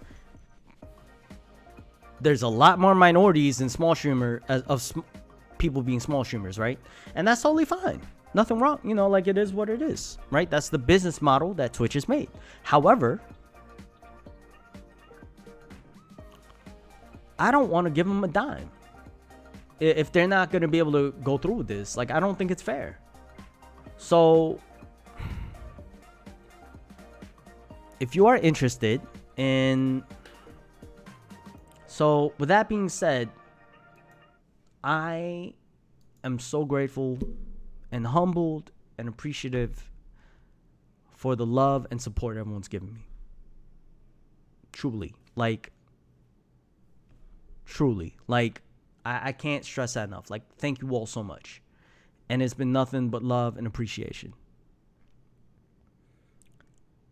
One thing I will ask is that, so what I'm officially asking everyone is to please, if you wish, first off, again, I want to say that nobody is required. I don't care if no one ever subs to me again. That didn't matter. Like, money is inconsequential. The money is inconsequential to me. What's important is, what I want is the views. So that's the biggest ask, right? Like, the fact I'm asking you to spend time with me, right? Because that's a resource we don't get back. So for those of you that do that, whether you're just lurking, whether you're just vibing, it's seen, and it's so appreciated, and I'm so thankful and grateful for it. If people would like to, if you would like to support, then there are two different ways.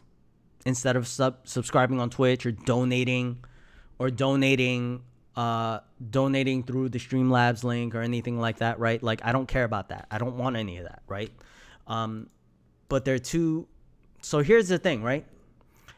I was thinking, because Ravens talked about this hashtag sub off Twitch. We're on that side now, right? Because Twitch Do Better is about the fact that Twitch has not adequately protected our marginalized minority streamers, members of the BIPOC community, LGBTQIA+, minority underrepresented groups, right? Like, that's the case. And that's just the fact of life, right? That's just the shit that people have been dealing with. That's what we've been causing a ruckus on Twitter about. That's why we started this that's why there's a petition, right? Because it's been gaining steam. And guess what? Now, when I signed it earlier this afternoon, we were at 7,200, somewhere in that range, and now we're at almost 8,000. 7,926. So over 500 people have signed it. So please, I beg you, I beg everyone, please, please, please, if you can sign this, right? And part of that, there's two big asks I'm asking. One, stop subscribing to me on Twitch. Two, please sign the petition. Okay? That's the main thing. Those are the two biggest things I'm asking y'all to do right now. The two biggest things. Now, if you would like to support me financially, to show appreciation, I'm grateful because it does cost money to run a stream. And it's money, any money that, money that we make, money that I make off this stream has always gone back into the stream. That's always how it's been. So new peripherals, lighting, software, games, the fucking onesies, like everything, right? Like all that shit is paid for. All that stuff, I pay for it with the stream money, right? So with that being said,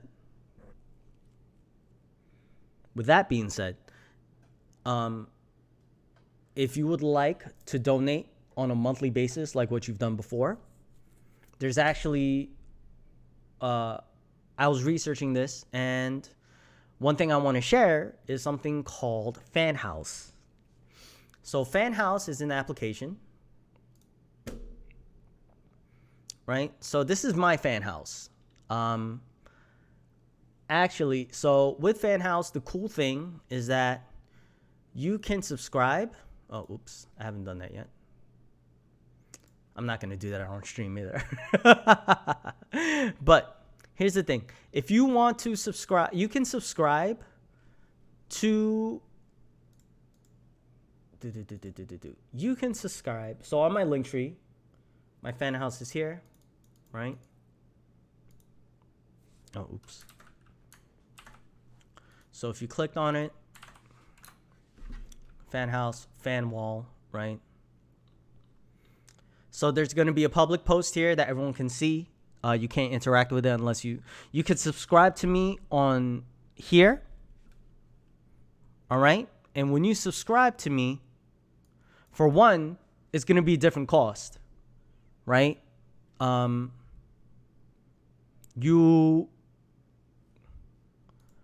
People won't be able to access the emotes if you don't subscribe to me on Twitch. The workaround I've done for that is on Twitch. Let me talk about that first.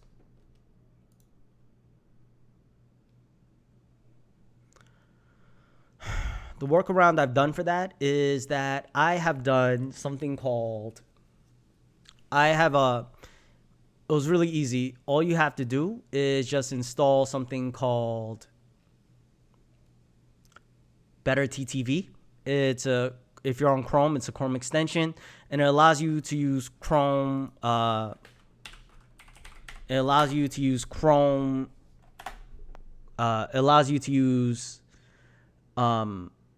publicly shared emotes, basically. So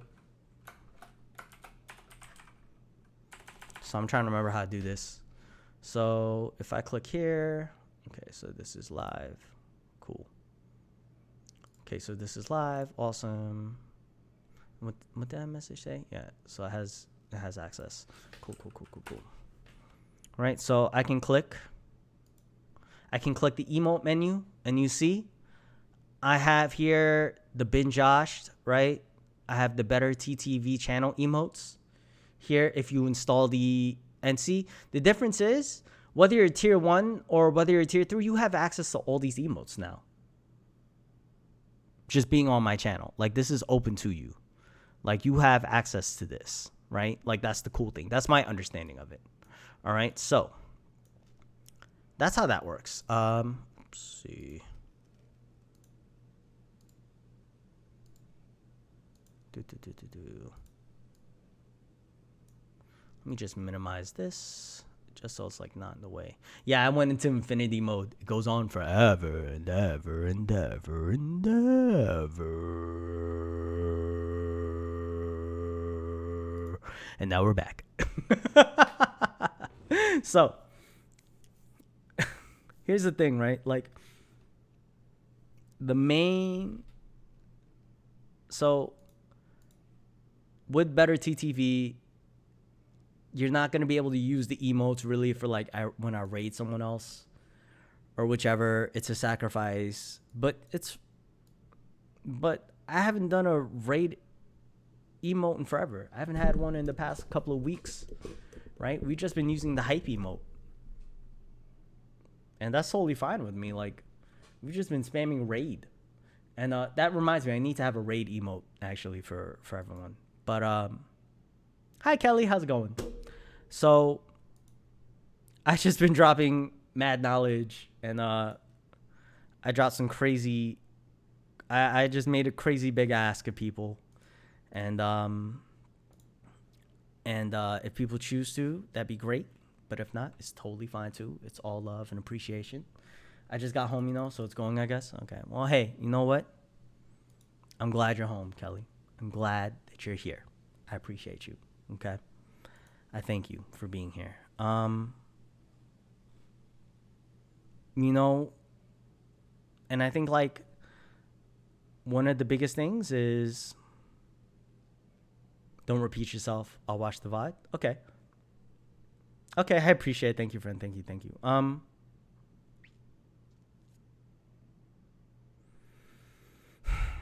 So, one thing I will repeat again, though, Kelly, is I'm asking everyone to please unsubscribe to me on Twitch because I do not want to give Twitch money anymore, because I don't want to support Twitch. I don't want to continue allowing Twitch to exploit my labor when there are people in my community that are being unfairly targeted as a result of these hate raids and these follow botting. And in spite of our continued pleas, there has not been action on this. That's unacceptable to me. And I don't care, like, I was just talking about 2 different ways you could support me. I talked about one of them, Fan House. So if everyone go, so you can go on my Linktree.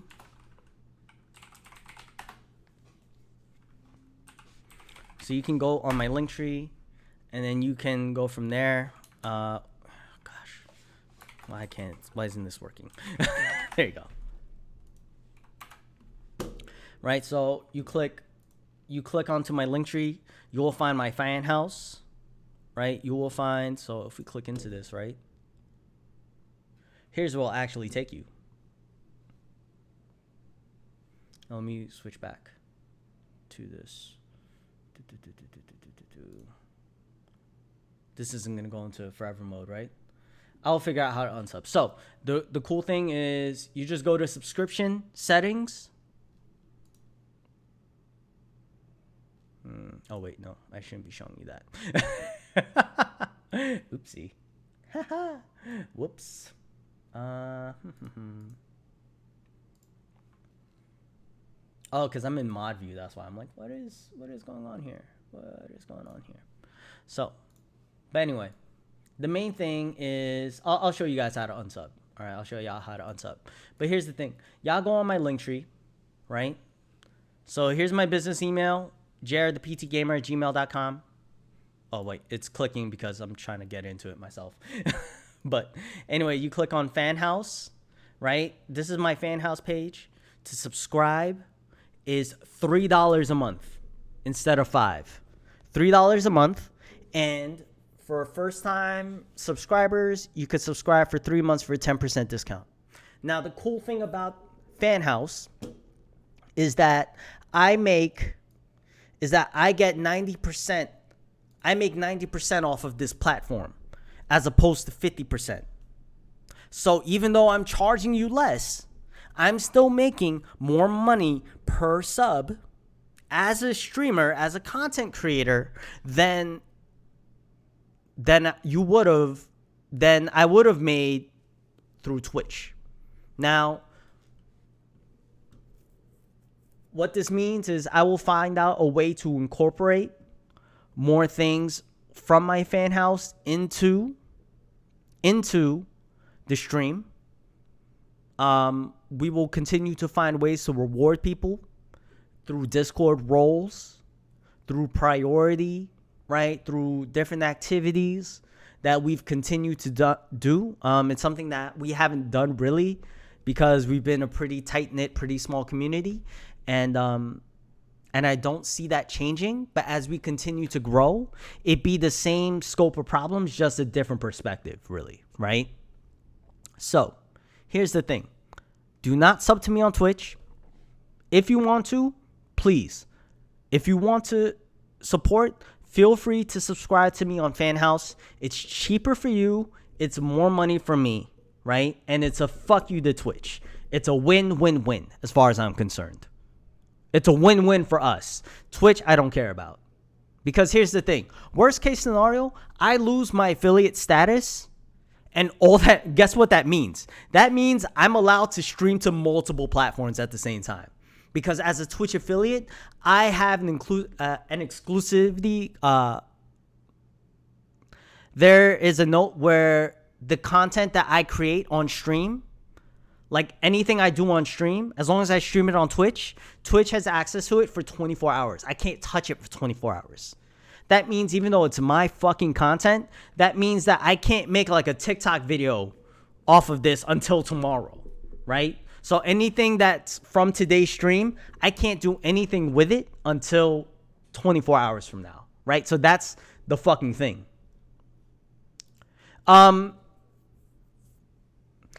You could just put it as hashtag Twitch do better. Actually, that'd be really fucking cool. That'd be really cool if you could. But if you leave it blank or if you choose something else, then that's totally fine. But here's the thing, y'all. I am asking everyone to do this, right? Please do this. Another way, if you just want to make a one-time donation, right, just like what people were doing with the bits, is you could do a one-time subscription, right, and you don't have to renew. Or if you just want to do like the donation vibe, another link on here is my coffee. Right? So coffee. So again, we're back on my link tree, right? If I click coffee, brings me to here, right? So you could either do it as a monthly or as here. And then it's in $3 increments. That's how coffee does it. Coffee actually doesn't take a fee at all. The fee I end up paying for money coming from here into my account is through PayPal, I think. That's my understanding. But either way, like even if it's just a one-time thing, or even if it's nothing at all, I don't mind. I'm okay with not making any money off of this, y'all. I don't care. What's more important is, I think it's more important to do something right. I think it's more important to do the right thing, which means not paying someone when you don't pay someone when they're doing a poor job. And I refuse to pay Twitch for doing a poor job. For continuing to do a poor job after they were told it's a poor job and that it needs to be rectified. For the past... So this petition, it says August 13th, right? On this petition, it says August 13th. But if we go to Twitter, you go to Twitter, hashtag Twitch do better. Guess what? This has been an ongoing thing. This is the craziest fucking thing. This video right here from Critical Bard, this is the shit. I don't even know if I can fucking show this, because guess what? There's hate language used in the fucking video. So this video is him showing him on stream, right? And he got follow botted and hate rated, and his entire chat was just filled with the N-word. On fucking stream. What are you supposed to do about that? Like, as a fucking content creator, as a person of color, to be called a racial slur in fucking public. That's what it is, y'all. That's exactly what the fuck it is. And that's so fucked up. That's not okay. Like, I'm sorry, like, if I'm not trying to project my anger onto anyone or anyone in particular by people watching this. So if I'm coming off as hostile, I'm coming off as hostile, and I want to hold space for that. Like, I apologize. That's not my intent to you, right? Because I know that for the people that I know are watching, like, I'm not targeting either of you. But if there's someone that I don't know that is watching this and you feel insulted by what I'm insinuating, then you're part of the fucking problem. I'm sorry. Like, that's just all there fucking is to it. And you got no place on this channel. There's no fucking place for you in this community. Not in this small corner of the world that is ours, that we've built together. Like, nah, you're not fucking welcome here. We are only inclusive to people who are making the attempt to be welcoming of others, and more importantly of themselves. And when you close yourself off to hate, you are not open to anything. And that is the plain and simple fucking truth. That is all there is to it. And I got no place, I got no time for it. I ain't about that. And so the fact that we're in 2021, the fact that we still got people out here being followed by it because of the color of their skin, because they identify as something different from the mainstream, because they identify as something different based on how they want to be addressed, based on who they want to love or not love, or based on how they just want to be seen. The fact that we're still dealing with this bullshit is too fucking much. The gaming culture is merely like all this shit we see in the gaming culture, in the streaming culture, right? And by extension, the streaming culture, the content creation side of things, right? What we see is just like the case with the Blizzard thing, right? It's an indicator of just how bad, how persistent and damaging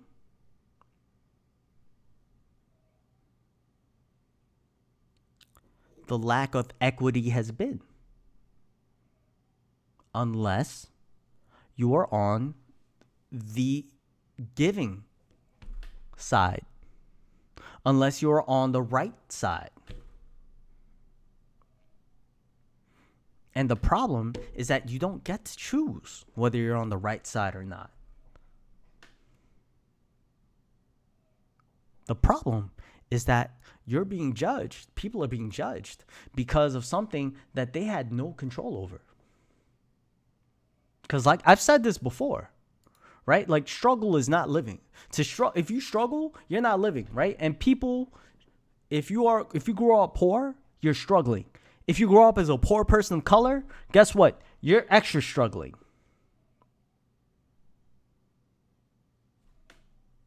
That's all there fucking is to it. And so I thank you all for the love. I thank you all for the grace. I thank you all for the time, for building this with me. And I want to continue building this with you all. That is my goal. But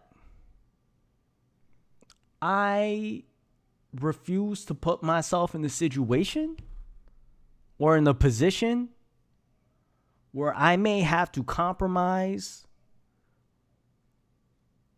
my ideals for the sake of a paycheck. Because first things first, the paycheck ain't even that good.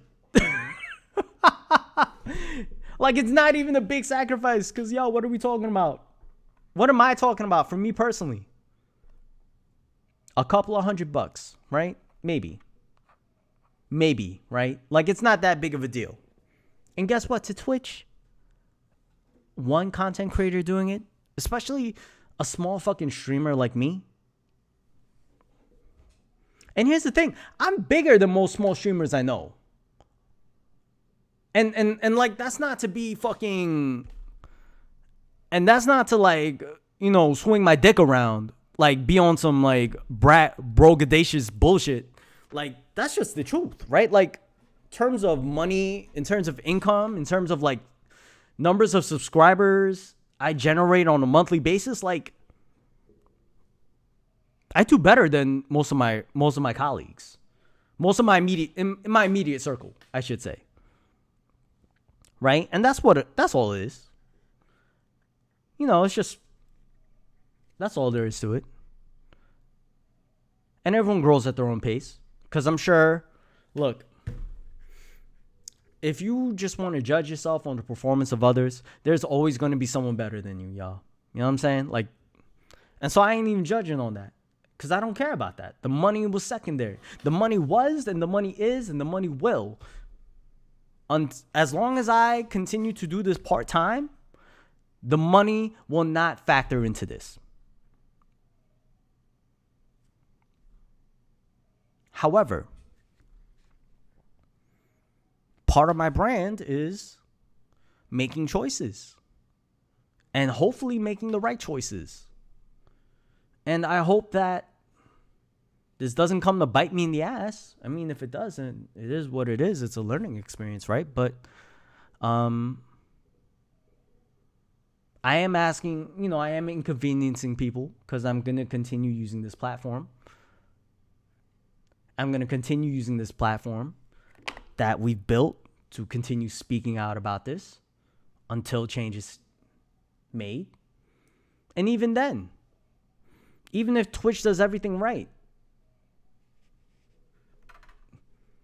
the fact that you get to save money while I make more money just by being subbed on Fan House, maybe as a content creator, that means I have to shift directions, right? Maybe that means I have to do something else. Maybe that means I'm doing something different. Who knows? I'll leave that up to the community. What you want to see out of me, and, you know, whatever helps, going from there.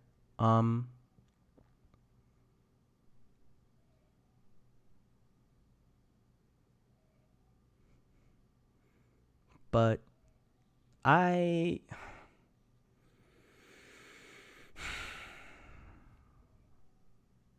don't want to be complicit. It's not enough to simply avoid being evil to be good, right? At times that might be enough, but this is not one of those times. I don't feel this is one of those times. And I want to point out, yes, I'm a person of color, but I've never been hate rated. I've never been follow botted. I attribute that, it's not that like, because really I think the main thing is just like nobody knows who the fuck I am, right? And like in the grand scheme of things, even on my best days, like I've averaged like 9 viewers. Like 9 viewers or some shit. Like, and that's okay because I'm just starting out. But that's the point, right? Like, I'm just starting out, right? And that doesn't matter because this isn't okay what's been happening. I'd feel more like, I would hope that if that was some shit and I've talked about it in this way and I didn't do anything, I'm just paying lip service to it, then I hope that fucking y'all would call me out. But the issues I do talk about on here, I talk about it because it's stuff that I want to plan to do something about, right? So we did the boycott Blizzard. Like, we're not playing boycott. We are not playing any Activision or Blizzard games on this stream ever again. Unless we see change. Until change happens. And maybe that means never. I don't know. I hope not, because there's some cool games I'd like to play. But that means I'm not streaming them. That means I'm not playing them. That means I'm not buying them, right? As a consumer, I'm making that choice. And for people who decide not to, right? That doesn't mean that they should be vilified, right? Like, for those that choose to still make their money off Twitch and make subs because they need emote slots or whatever the fuck, like, I'm not vilifying anyone for doing that, right? Like, I'm not vilifying, and nor am I going to make a call of my fellow colleague, of my colleagues to do the same, right? Because that's putting a lot of faith in someone, right? And I don't want to put anyone in that position without understanding, because I don't even understand the full ramifications of my actions by doing this. I'm going to be upfront with y'all. I don't know if this could be really good for me, or if this could be kind of good for me, if this could be really fucking terrible, right? If I'm killing my career right now and this is the last time it'll even matter, right? Who the fuck knows, right? Who cares? But you know, for me, gratefully, I am in a position where I don't have to fucking care, right? Like, if this is as big as I ever get, then this is as big as I ever get. Yeah, we're not going to be able to do the Town Hall Monster Camp tomorrow, unfortunately. I'm not going to be able to, unfortunately.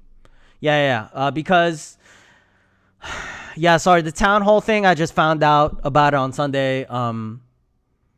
So I'm not going to be streaming tomorrow. I'm not planning on streaming tomorrow. If I do stream, I don't know when I'll be home. Yeah, I'd like to stream tomorrow, though. I'd like to stream tomorrow, if at all possible. Just because I'm going to be taking, like, 2 days off already.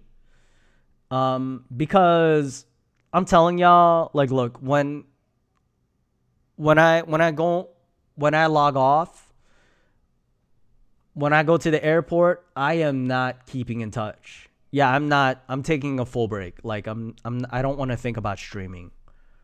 I just want to think about what I want to think about. And I'm going to give myself grace for that. I'm going to give myself time for that. And the person I'm spending it with deserves that. She deserves 100% of me, not 90. And I want to honor that. Thank you, Tia. Thank you, friend. Thank you. By the way, Tia, do y'all have like a theme for your wedding? Wait, you're going already? Tia, you're going? Yeah, do y'all have like a wedding theme? Like Monster Camp? Like a Monster Camp themed wedding? Or like a gaming themed wedding? Or something like extraordinarily nerdy that... So like a theme... Okay, do you understand what I was asking though?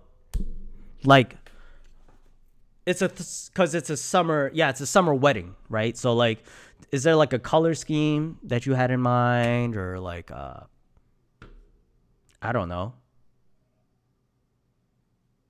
I kind of do, but I kind of don't. Okay, that's fair. I was just curious. I was just asking. Yeah, I was just wondering. I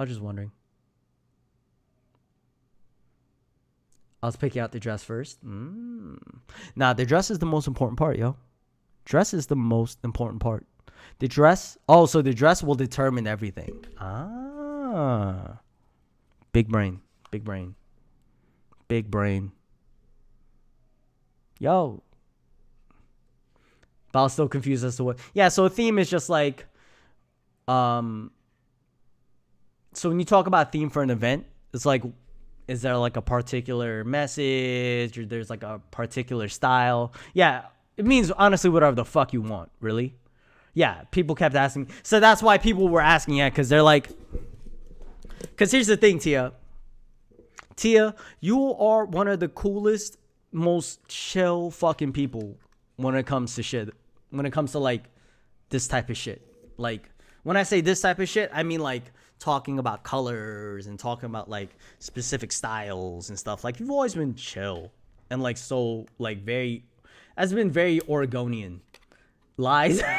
And I'm not saying like, I'm saying that like, yo, you still look good. Like you still dress well, right? But you're very like, you just really don't, it's just like not giving a fuck really, right? You know what I'm saying? Like that's the thing I'm trying to say.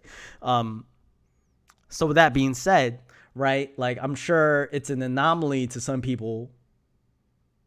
I'm sure it's an anomaly to some people when they're like, yo, wait, like you don't care? Like you don't have like a specific thing, or, you know, because there's always that stereotype, fairly or unfairly, I think unfairly, that like women have to do all the planning for their wedding, right? And it's like, well, it's not that they have to, but you know, women end up taking control because they've been thinking about this day since day one, and that's not fucking true. That's not true for all women, right? That's bullshit. But anyway, but the fact of the matter is, like, you know, yeah. Favorite flowers? What are your favorite flowers? By the way, I forgot. Remind me, please. Remind me, please. What favorite flowers? And I'm gonna go back to. Literally never thought about a wedding until now. That's completely fair. I get it. I totally get it. Where am I going? Oh yeah, face cam. Aw, lilacs. I like lilacs. Lilacs are pretty. Lilacs are pretty. Lilies are cool. I like tiger lilies. What flower did I say I liked?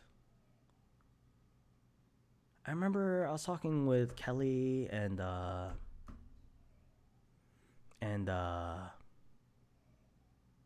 who was it? We were talking about like favorite flowers, because Kelly was doing like a flower pick dump and we were talking about what our favorite ones were, like hydrangeas and such. Yo, guess what, Tia? You're getting married, so whatever the fuck you and Luke want to do, totally fine. Like, we're there to celebrate y'all's love, not the other way around, all right? We're there to celebrate you. So whatever y'all want to do on your day to celebrate that, let's fucking do it. Let's rob a bank if that's what you want to do. Yeah, like a nerdy wedding sounds cool, but like I don't like anything that much where I want to make a whole theme out of it. And that is completely fucking valid. Nothing wrong with that. Look, if you just want to keep it like a loose kind of gamer feel, you don't need to dress like a specific character or anything. You could just have like video game cupcakes for the wedding, or like a, I don't know, fucking computer shaped cake. Or fuck, I don't know. Something that glows in the dark. What would a gamer wedding look like, right? Without it being pointed at a specific game. Wanted to get married at Disneyland? That just seems like more trouble than it's worth, though, honestly. I'm not gonna lie, like, as a guy, yeah, like, no, that shit is expensive. And that shit is so expensive, yo. I was wondering, like, if I wanted to get married, where would I want to get married? It's something I've thought about randomly. Just like how I envision my life going. My dreams are dead. I blame capitalism. I was just talking to my sister about this. Literally all of our short-term problems could be solved by money. Would be solved by money. Like if we had an extra like $4,000 laying around, right? Or like some, like a number that sounds crazy high, like for us as members of the same economic class, right? But like for a rich person, they'd be like, whatever the fuck. Yeah, like, yo, if you had 20 grand right now, and that's the thing, that's why, like, when people talk about being a millionaire, like, that's something that's so crazy to me, yo. Jess! Hi, Jess, how are you, friend? Hello. Happy Monday. Thank you for clocking in. I'm so glad you decided to stop by. Hello. Everyone, this is Jess. Jess is a viewer. Jess actually streams as well. Jess is super dope. I lurked on a couple of your previous VODs before, Jess, over the weekend. Yeah, you're directed here by David. David is such a cool guy. I love David. David is one of the sweetest people. Honestly. That's just a huge thing. Yeah, he did. We talked about you. Jess. We talked about you. Yo, Raider! What's up, man? How you doing, friend? Good to see you. Happy Mental Health Monday, y'all. And Jess, this is your first time here, so welcome again, friend. This is Mental Health Monday, where we check in, we talk about how we're feeling and such, and then normally the format is after we do check-ins, I have like a specific topic that I'll do like a little presentation about, and that we'll share some general facts about. But I didn't do that today. Just streaming. Yeah, you taking a quick break. Yeah, I appreciate you. I was about to say, I'm still lurking on your channel, Raider. What? Stream will be right back. Oh, your big brain. Okay, Raider. Yo, Raider's my birthday twin, y'all. September 24th, baby. Whoop, whoop. Team Libra. Hey, yo. And I learned what a Libra was last Friday when I looked at it on stream, because I really had no fucking clue. Favorite flowers in my bouquet. Aww. Nice. Yeah, all right. Nice. Well, Raider, yeah, I appreciate you stopping by just to say hi, brother. I appreciate you, man. How's your stream going so far? Birthday twin. Hey. Ooh. Oh, hydrate. Yeah, I got you. Yo, also, Raider is the only person so far who has ever redeemed the IRL voice bit. So I could not talk literally for 5 minutes on stream while playing a game where I was trying to like tell people like, oh, I need help with this, or hey, we need help with this. If nothing else, it was good. It was good content, yo.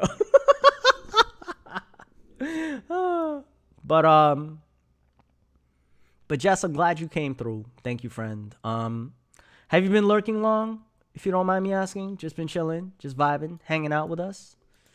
Or are you just coming in to say hello? Either way, I appreciate it. You just got here? No.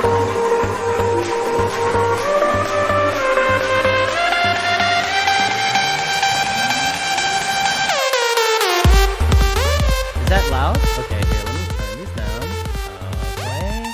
What about now? Is that better?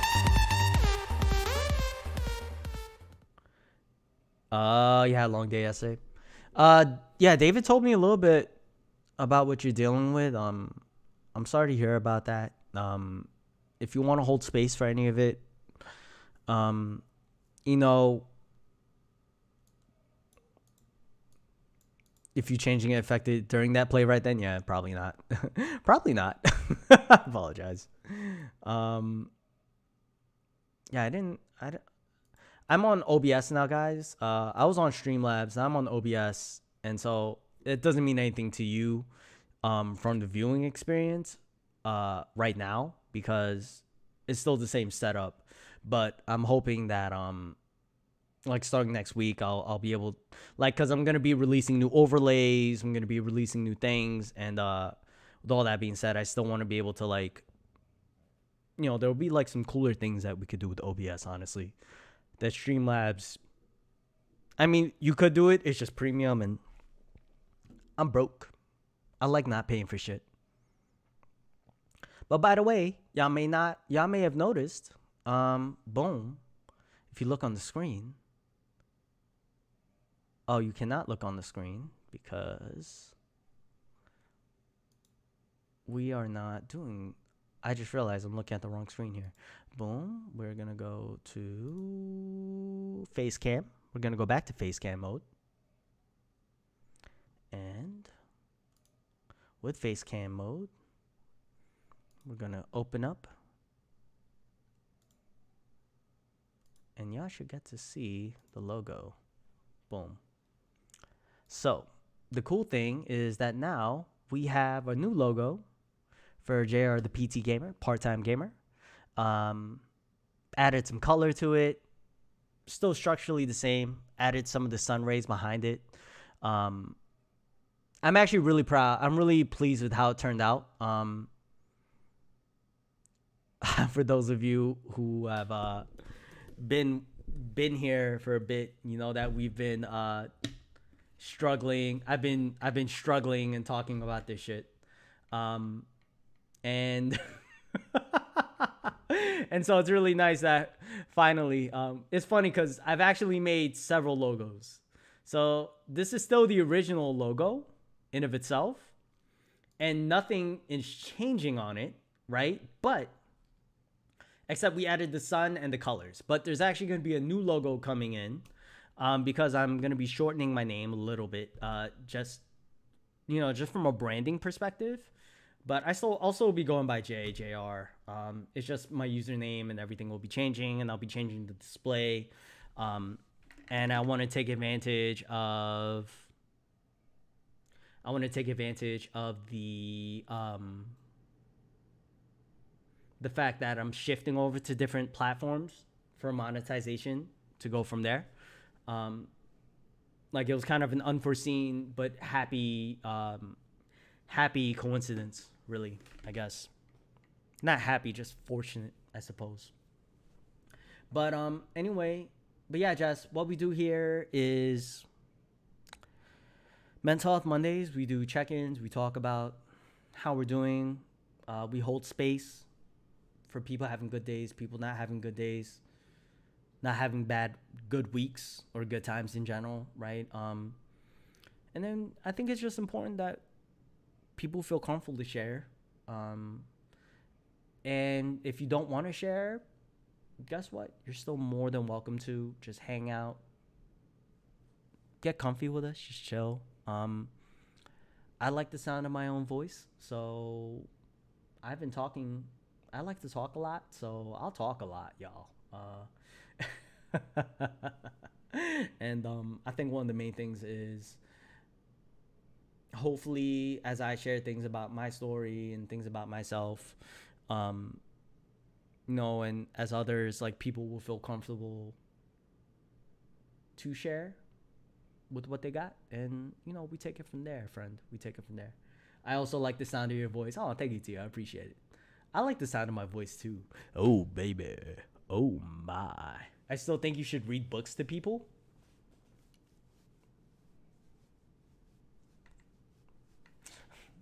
Do you want to hear about my day essay? Because it was wild and I cried about it, not gonna lie. Oh, sorry that you got to that point. If you'd like to share, you're more than welcome to. If you want to share, we're here to listen. Thank you, Kelly. Absolutely. Thank you, Zest.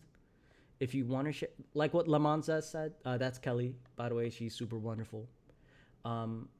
If you want to share, you're more than welcome to. But if not, just to start off, I just want to acknowledge that, look, you had a bad day, and that is never a bad day bad day can fuck up your whole vibe, honestly, because we carry so much strength in the negative, right? The negative has so much power over us. What are we sharing? Oh, we about to find out, lady. If Jess wants to share, but if not, it's fine. But either way, Jess, if you were in here earlier, you would have heard me raging about shit that I've been talking about and going through, and and I think, like, how bad can it be when you're spending time with us? Yo, lady, stop being so sweet, yo. Chill, lady, chill. Stop being so sweet, yo. Girl, good end to the day. Oh, thank you. I'm glad you think that way, comrade. I'm glad you think that way. I think so too. I'm glad to finish my day spending time with y'all in this way, in one way at least. It's weird taking vacation. In that this is the first time I'm actually intentionally like avoiding stream because y'all know I got sick a while back. I'm making barbecue chicken sliders I can share with the class. Aw, thank you, Tia. More than welcome to. I need to go visit y'all in the Northwest. Yeah, yo, we out. We out for Tia's wedding. Doesn't matter. Yo, we can all go crash the reception, okay? We can all go crash the after party, all right? Let's go crash. We're going to crash the after party for Tia, okay? We're going to go, we're going to bring all the food. We're going to bring, I know Oregon misses me, yo. I don't miss Oregon. I miss you guys. I don't miss the state. I don't miss, like, the weird, like, fetishization of the melanin count in my skin and shit. I wasn't a fan of that.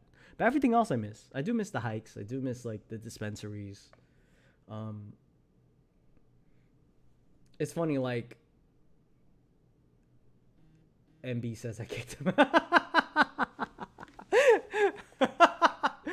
Yo, you sent MB down to Cali, baby. Yo, you fucked up, yo. You let my man dirty. You put my man dirty like that, yo. How you gonna do that? Nah, I'm messing with you. MB's the homie. I love that man. He's a cool person. He is a cool person. Yeah, it does. It was the last. Oregon was actually the last state to allow black people. That's actually the funny thing, like, people don't even think about. Okay, so okay, thank you for sharing, Jess. Let me read this out. I was hanging out with my boyfriend and his mom yesterday, and she wanted to go to the flea market, so we said okay, because I wanted to get a new butterfly knife. I'm good with them. So she was calling him over every little thing, because she doesn't like when we hang out, because she's super manipulative. Been helping him get manipulated. So when we went to look at the knife, she sent us a text that says, since you were going to do whatever you want anyways, I'm leaving. And she left. Ugh. Ugh.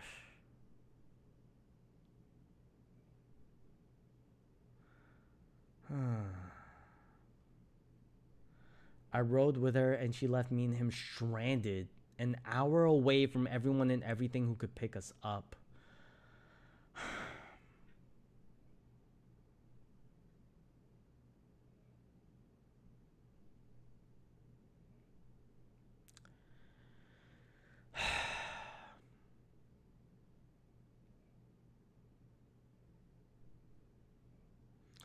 And when we tried to call her to work it out like adults, she said, no thanks, though, with a smiley face.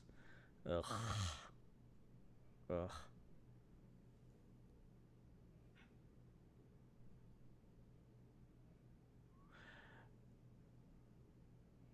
Oh, my God. 10 o'clock in the scorching Florida heat. That shit is no joke. Yo, this southern heat hits different. I'm in Texas, and yo, that humidity, yo, that shit hit different, yo. But could have been the most beautiful day. Could have been the most beautiful day temperature-wise. The fact that she stranded y'all is a fucked up thing and a stressful thing to have dealt with. And, yo, I feel terrible just listening to it. I'm so sorry you had to deal with that, friend. And just the fact that, like, you had to deal with and just, like, it was something unexpected, right? Yeah, like, you had to get a friend. And you know what? Like, the fact that you then had to rely on someone to, like, go out of their way to really, because you're in such a big jam, right? Like, the fact of the matter is you don't have a fucking car. Like, an hour away by car is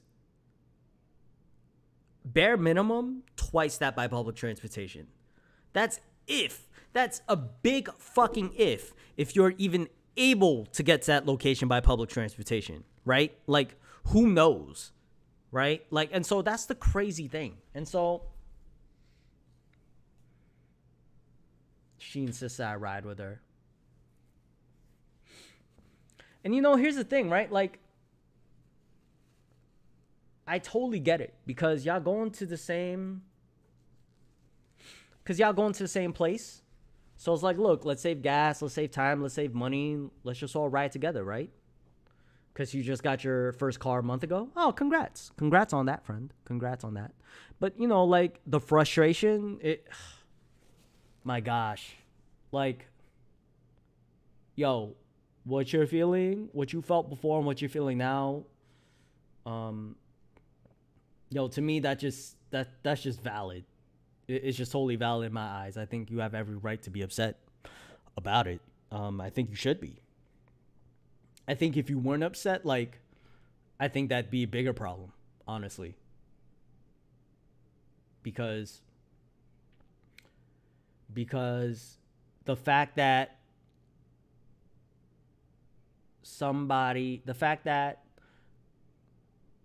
your boyfriend's mother exploited her advantage to strand you, to arbitrarily punish you and your boyfriend for not listening to her, like, to me, that's such clear-cut exploit. Like, that exploitation of the situation, that's manipulative as fuck.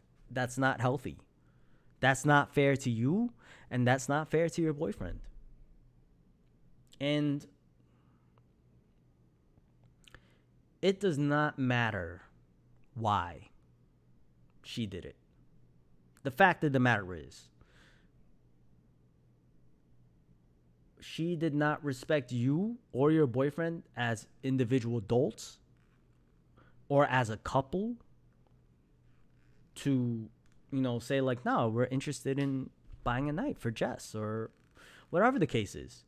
The fact of the matter is you're consenting adults, so it doesn't matter what the fuck it was, as long as you weren't breaking any laws, right?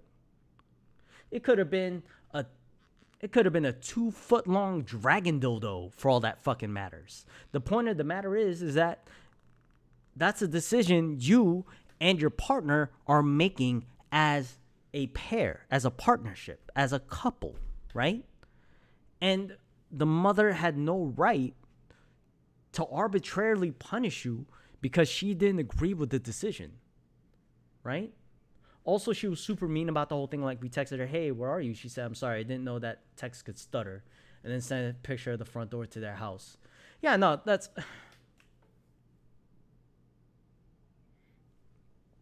This is somebody's mother I'm talking about. So, I'm not going to say... Like, I have nothing nice to say. Jess, I'm going to be upfront with you. I got nothing nice to say about this person right now. And I don't know the whole story. And frankly,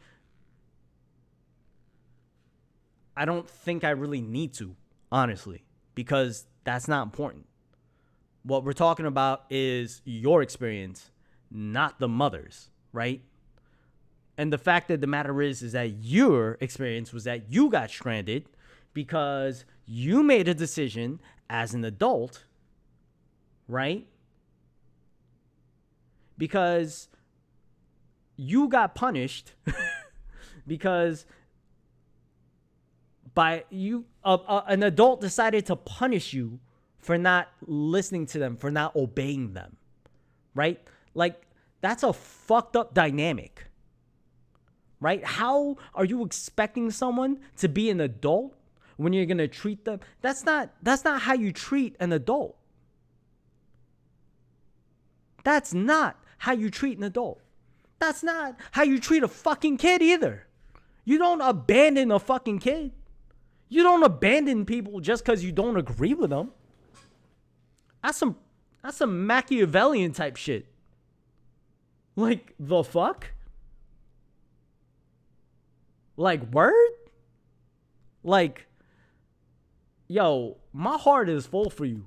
My heart is full for you and your boyfriend, Jess, because I know that, because I can only imagine, like, I don't know. I can only imagine just how stressful that was. Because for me, I deal with anxiety, and when I'm put in in the situation I'm unprepared for, I'm especially like freaking, like, I shut down. There's a part of me that just shuts down, because otherwise, like, I would just be freaking the fuck out, right? Like, if a zombie apocalypse happened, I know I'm gonna die because I would be freaking the fuck out. Right?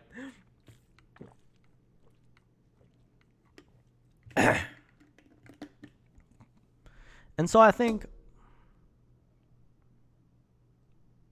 my God, did anything else happen?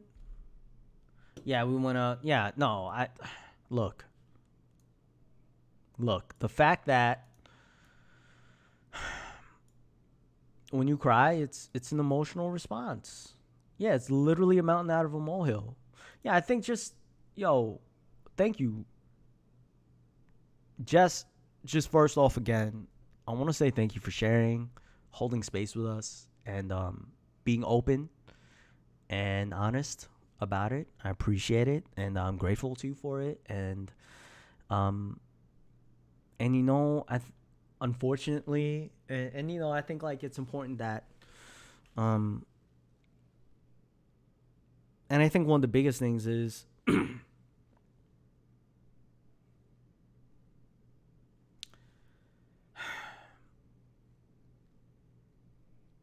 and I don't want to, because I've been in situation, I'm in a situation. I'm gonna explain why I'm about to say what I'm gonna say first before I actually say it. I made the decision back in February to cut off all contact with my parents. Like, I cut off all contact with them. There's many things that went into it, but one of the final straws was there were two truths which became apparent to me as an adult. One was that I did not feel supported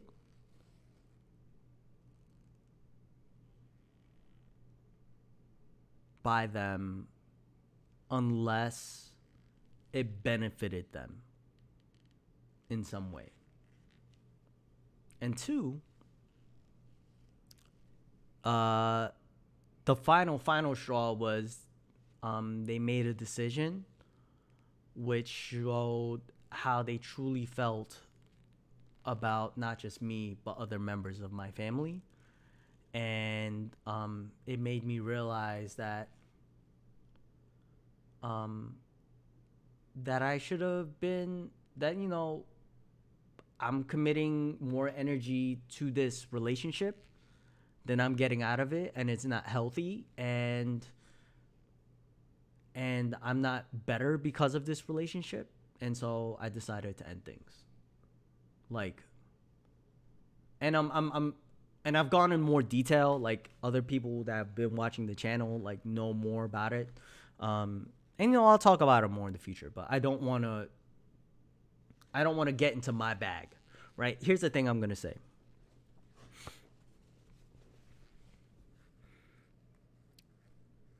Regardless of who we are talking about, right? You and I, you and your boyfriend, you and your boyfriend's mother, you and your caretakers, right? Regardless. Relationships,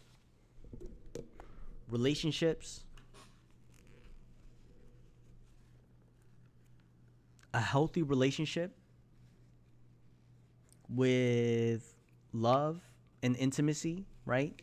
And I just don't mean with your boyfriend, right? But because love and intimacy can be expressed on different levels in different ways, right? So emotional intimacy, right? Like what we build with our siblings, what we build with our friends, right? What we build with other loved ones, right? With our pets, with companions, right? With partners, right? It's all different.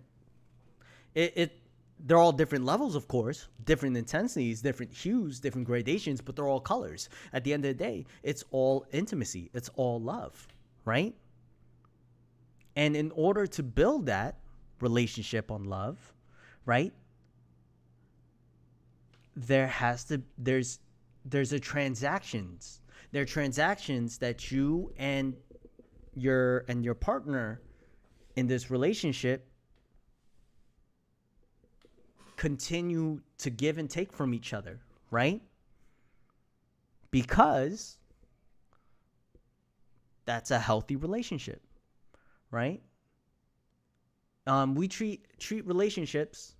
So I used to work with kids, Jess, right? I used to work with kids. So this is something I learned about working with kids, and I realized was just true in general, working like just in relationships with fucking people in general. Like my own relationships with my own family, with friends, with would-be partners, or not would-be partners. I've been single for fucking ever.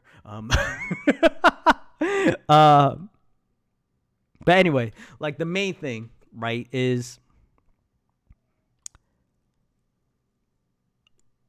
the energy, like our relationship with people, each individual relationship is its own piggy bank, right? And I take money, and if I want to have money in that piggy bank, I need to put money in the piggy bank first, right? And then I can withdraw at some point, right? But it's a give and take, right? It's transactional, right? It's what am I building, right? Now the currency involved is going to be different, right? In different levels, right? Because there are different perspectives, there are different cultural aspects, right? I'm not even going to go into all that because that's not my, because I don't even know all those answers for myself personally. So I don't want to be even more of an ass and make assumptions of anyone else, right? What I do feel comfortable and confident in saying is this, that if somebody is not investing the same amount, not even the same amount, but if somebody is not investing enough into your piggy bank to where they're constantly scraping the bottom, to where they're constantly scratching the inside, right? That's not healthy. That's just not a healthy relationship to be a part of. And I'm not saying that, and every situation is different. Because I don't know if living with mom is like a financial necessity, or or whatever the case may be, and that, what that's I don't need to know that. I don't want to know because I don't need to know, right? Like what I will say, not that I don't want to know, but because in the context of the advice I'm giving you, I don't want to give the impression that just because you cut him off, you can't do what I did, right? If you can't do what I did, that doesn't mean that it's the wrong thing or the right thing, because that's a decision you have to make for yourself, right? And your situation is your own situation. So I don't want to fucking mansplain an assumption about something that you're the actual expert of the situation on, because you are actually living it, right? You're going to know the best decision to make for yourself, right? I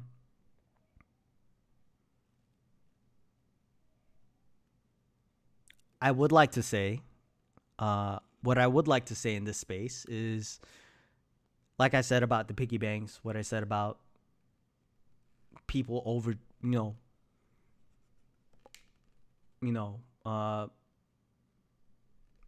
overdrawing on their balance, right? Just like with a bank account, it's a strain. You can't pay for anything. when there's no money in the bank account. The car don't run if there's no gas in it, right? And ultimately, the one truth I've always held to, and that I've, in my process of healing and I think like it's maybe not. I think like whatever you can do to protect your energy, to protect your piggy bank when it comes to this person. Because if they're not making deposits, then there's no reason to go to the bank. Just that whole situation makes me so angry for you. Yeah, I'm so sorry you're having to deal with someone like that. I hope you and your boyfriend can find ways to deal in a healthy way, and that maybe she figures out to be a not horrible human. Yeah, I hope so. I agree, Kelly. Thank you. Absolutely. I hope that there is a resolution and, mom will eventually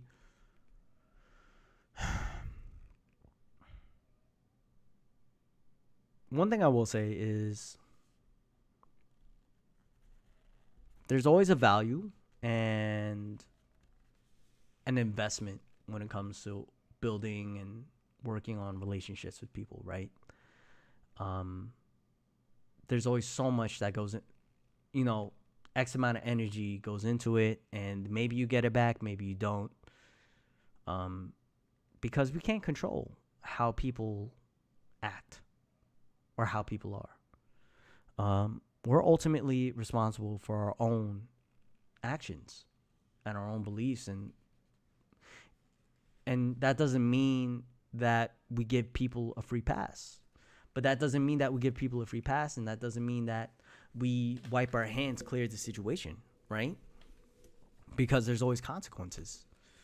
I just want to share one quick thing about me in relation to this scenario is I was talking with one of my older brothers on chat. I was chatting with one of my older brothers. And then he mentioned to me, like, hey, by the way, it's mom's birthday. It'd be nice if you could say hi to her. And I told him, and I was like, you know what? I appreciate you. You know what? Like, to be honest, bro, like, I still haven't gotten over what mom and dad told me in February. So I've still blocked them, and like I've still cut them out. I still haven't talked to them since, and I don't want to talk to them, and I don't want to, as of right now, there's still things I'm processing, and like I just don't think I could talk to him in a healthy way. Right? Like, and that's what I said. And he's like, yeah, you got to build health. You got to forgive him and this and that and this and that and this and that and this and that. That's your mom, family has to stick together, yada, yada, yada. And my brother was coming from a really good place. He meant well. But here's the thing. That's toxic as fuck. Because if we're talking about if we're talking about my wellness, I don't need to fucking forgive anyone. I don't need to do a damn thing because it's on them, not me, right? But and so like here's the thing, like yeah, exactly. So Kelly, that's toxic as fuck, right? So but here's the thing, right? Like I understand why he's saying it. Yeah, and Jess, you're absolutely right. Because what is it? The blood of the womb is not thicker than the water of the covenant, or something like, or water of the womb is not thicker than the blood of the covenant, right? Yeah, so your chosen family is your true family because it's the family you actually get to choose and you actively work in, because that's the family that you have had to actually invest and invest in, right? To invest emotional capital into, however that looks. Right? And that should be happening with family, right? Which is really funny because toxic family usually uses the first half of that statement to try and make you stay. You know what? And that's absolutely true. And I've dealt with that, and I understand why my brother said it. The blood of the covenant is thicker than the water of the womb. Yeah, thank you. Blood thicker than water. They always say blood thicker than water, right? But here's the thing, right? Like, I still love my brother, and I still keep in touch with him. And he said that whole, in spite of what he said, like that being toxic and like me completely disagreeing, like, you know, I understand why he's saying it. I'm not forgiving him for it, or I'm not gonna agree, but I also understand where he's coming from with it and why. And it's okay.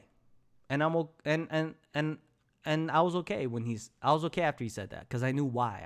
I figured he was gonna say something like that, right? Because as much as he's my brother and I love him, you know, like, we weren't really that close because there's such a big, there you go, thank you. He's allowed to be wrong. I am allowed, like, here's the thing. I love him to death dearly, and I will die on this hill. Like, I could not disagree with him more, right? But that's okay. Because even though we're not that close, we still have a good enough relationship and bond to where I understand, even though I think he's completely wrong. I know he's completely wrong for me, right? Because he's unintentionally trying to speak for me, right? For the sake of family, right? Like, no, like, obviously how we define it is two different things, right?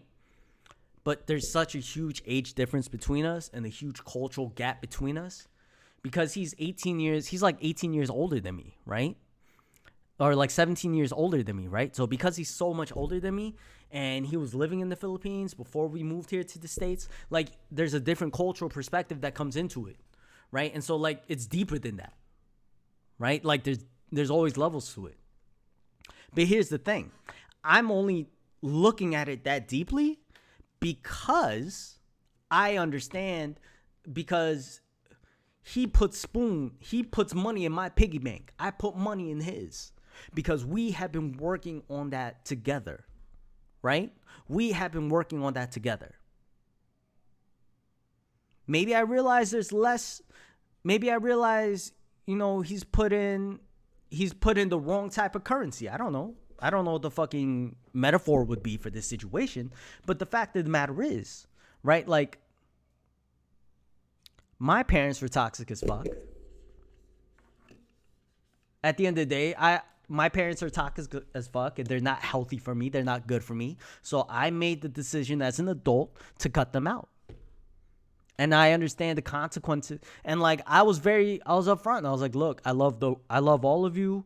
To most of my siblings, I was like, look, I love all of you, but I was very upfront. I was like, look, I want nothing to do with you as long as this is the case, because this isn't healthy for me. And this is painful to me. And this hurts me that you have chosen to go the route that you have chosen. Right? And so he tried to use familial blood coins, and we only have love coins. Yo, he tried to use family currency, but I'm sorry. We only deal in No, yours is better. I couldn't even come up with something, Kelly. I appreciate you. Yo, Kelly's so dope, yo. I adore Kelly. She's the best. She is the best. I actually just recently cut off my grandparents because of stuff like this. Thank you for sharing that, Jess. And with all that being said, that doesn't make it fucking easy. I knew it was her birthday, because my mom and my aunt that passed, who I've seen as more of a mother figure, especially in recent years, like, they have the same birthday. So of course I'm gonna I can't think about one without the other, right? And that's fucking painful. In March, my dad's birthday was in March, right?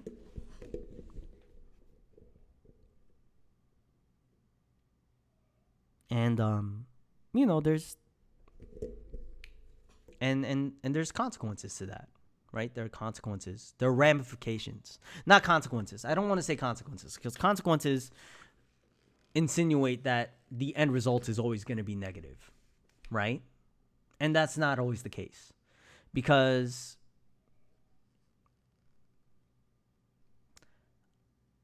I am making the decision to allow myself to feel bad. While I feel bad that I felt that I had to take that level of action to protect myself, ultimately, I am proud of myself for having chosen myself over this idea of family. I'm proud of you for taking care of yourself. Thank you, Kelly. I appreciate it. I'm proud of you too. And look, I'm proud. And look, Jess, I'm proud of you. And Jess, I'm proud of you for making that decision with your grandparents. Because when it comes with your elders, right, it's a tough thing. It is a tough thing. Family is everything, right? Yeah, family is everything. More importantly than that, though, it's the family you make, right?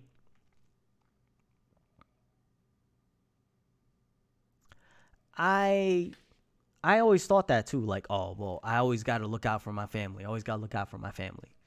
And that's true. That's always been true for me. But that sentence has never changed. While that sentence has never changed, the one thing that has changed is how I define family. That is the one thing that has been changed, that changed throughout my life, right? And that's because I realized, and I continue to realize, that family is a fucking messy thing. Fucking sucks. I can choose blood family is family too, but blood family does not automatically mean that I would choose them. Yeah.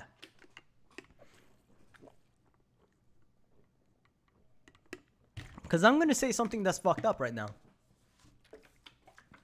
I'm going to say something that's fucked up. There are people in my family. There's one person in my direct family. Yeah, 64 ounces of glory, baby. Woo! There's one person in my family that if I had the choice to save their life or the life of a random stranger, I'm choosing the random stranger 10 times out of 10. If I was placed in that position. Because with that individual and I came from the same fucking womb, but that person has forfeited their right through their actions. They forfeited their right to call themselves my family. They forfeited their right to have any relationship with me. You know what I'm saying? Like that's what it is, right? Like and you know what? And that's the ramification of that person's actions. And because I made that choice, right? Like my parents weren't cool with it, and I told them, look, like that's what it is. Because if you want to find out what's going to happen if you try to bring this person back in my life, back in this house, I solemnly swear to you, Mom, like, you're going to lose a son. You are losing a son that day. If this shit goes down, you're losing a son. Because I'm going to bring him in the room and one of us is not coming out. Like, that's all there is to it. Like, and like, I acknowledge I'm on stream and I'm saying some wild shit right now. And like, that's the thing. Like, that's all I'll say about that, right? Like that's just, for me, that's my reality. That's my truth. And you know what? If you can't respect that, I'm not, like, I don't care if, you can disagree with all you want to. right? Like my father, yeah, we don't need the whole story to honor your choices. I appreciate it. Thank you. And I appreciate it. Like, yeah, I don't need to share the whole story. Like, that's all I'm going to share about it. Like, that's all I feel comfortable sharing about it publicly on stream, right? Like, and the one thing I will say though is in the relationship I have with my parents, right? Like, I've been more open about that because I feel comfortable sharing that. Because when we talk about, when I share a lot about myself on this channel, y'all. I hope y'all see that. I like to think that I'm being open and transparent to a degree, in terms of like what I've dealt with, what I continue to deal with, what I look to overcome, and my progress and how I feel about that progress, right? Both good and bad, right? And acknowledging, right? And working on giving myself grace, continuing, because it's a continuous process. To better yourself, to be a better person, to grow as a person, is a continuous, lifelong process. Like, it just doesn't stop once you turn 30 or you turn 40 or you turn 50 or 60 or 70 or 80, right? Like, life does not work that way. It doesn't fucking work that way. We're always learning and growing and able to do better. Yeah, thank you, Kelly. And you know what? Yeah, sometimes even family will stab you in the back. Yeah, and you know, sometimes even learned family will stab you in the back, right? Like, and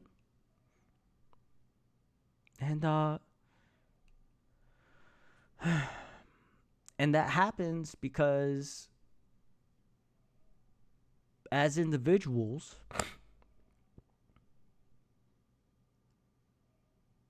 we can acknowledge the traumas that have been handed to us, that we've inherited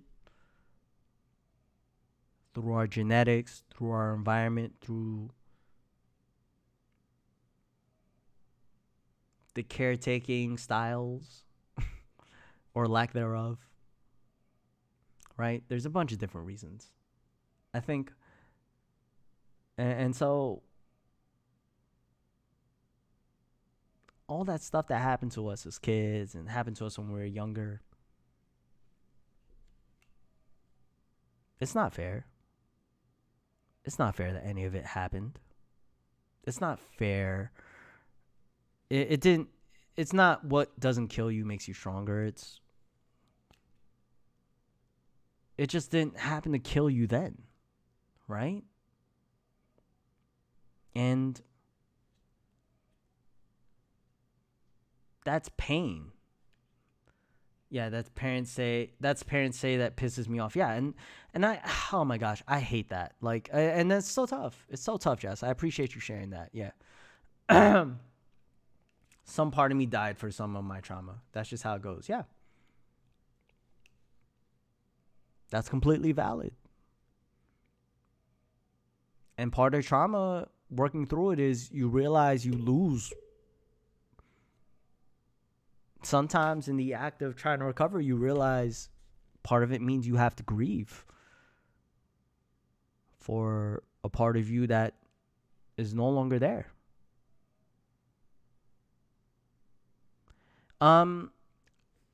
You can share as much as you want, Jess. I just want to say only as long as you're comfortable. Only as long as you're comfortable sharing. If you do not, I don't want you or anyone to ever feel like they have to share in order to participate in this conversation. I don't want anyone to ever feel like they're obligated to say something they may not necessarily be comfortable speaking truth to power about, right? Like, so it's completely your choice.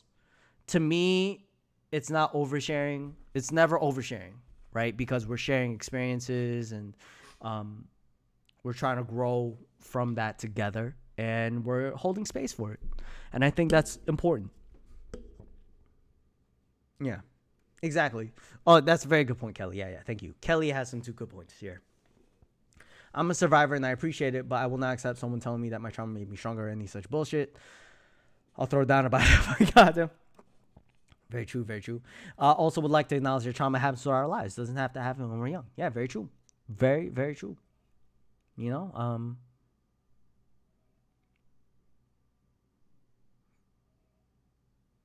because trauma is how we define trauma on the channel again is, well, I don't remember, but you know who does remember is if I go on my Discord. If I go on my Discord, and from my Discord,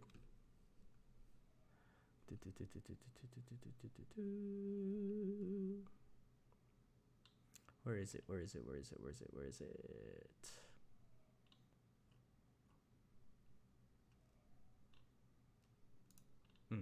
Here you go.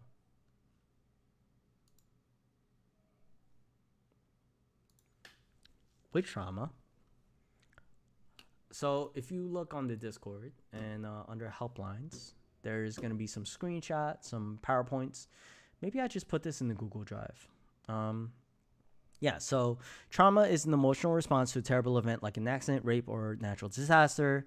Shock and denial are typical immediately after the event, and longer-term reactions could include unpredictable emotions, flashbacks, strained relationships, even physical symptoms like headaches or nausea. So there are three basic different types of trauma as well, right? So acute trauma, single incident, chronic trauma, repeated and prolonged, such as domestic violence, abuse, negligence, right? Or complex trauma, which is exposure to varied and multiple traumatic events, often of an invasive interpersonal nature, right? So there are so many aspects that come into it, right? So just with what it comes down to with mental health, right? So what it comes down to with dealing with trauma, and so it's just any single emotionally strenuous event, right, of an extreme nature, right? And so I think it's important to hold space for that.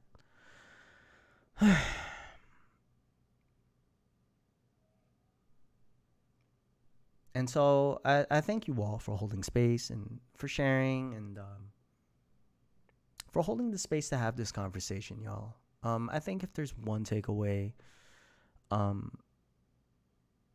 is I hope for all of us that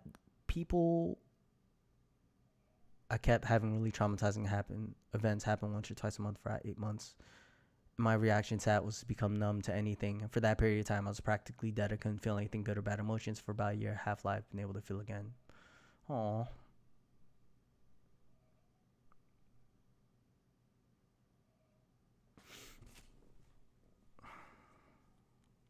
I'm proud of you, Jess.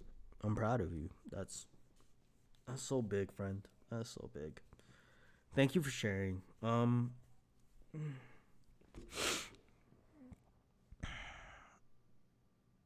so glad that you're coming back from that place and out of your shell. I think one of the most important things is, and this is so much easier said than done, right? Because I've talked about it on the channel. And one of the things that are always easier said than done is just remembering that you have value. Remembering that you're worthy of love. And that you deserve to show grace. That you need to show grace to yourself, right? It's rough to deal with events that make it easier to just feel numb than feel anything else. I'm glad you survived and that you're healing. Yeah, I absolutely agree. And sometimes, and you know, when we're in the struggle, right? When you're dealing with that, right? Your body, your psyche does what it does to just try and survive, right? And I think it's like really important to acknowledge too that you could survive it, but that doesn't mean you're living through it. And so the fact that you're working, the fact that, you know, you're feeling better now, and that you're and it seems like, you know, there's work you're doing to help process those emotions, to come out of your shell and to go from there. I'm proud of you, Jess. That's really important. That's really crucial, and it's so important because you deserve love, and you deserve love from everything, and most importantly, you deserve love for yourself, from yourself, right? You deserve to love yourself and to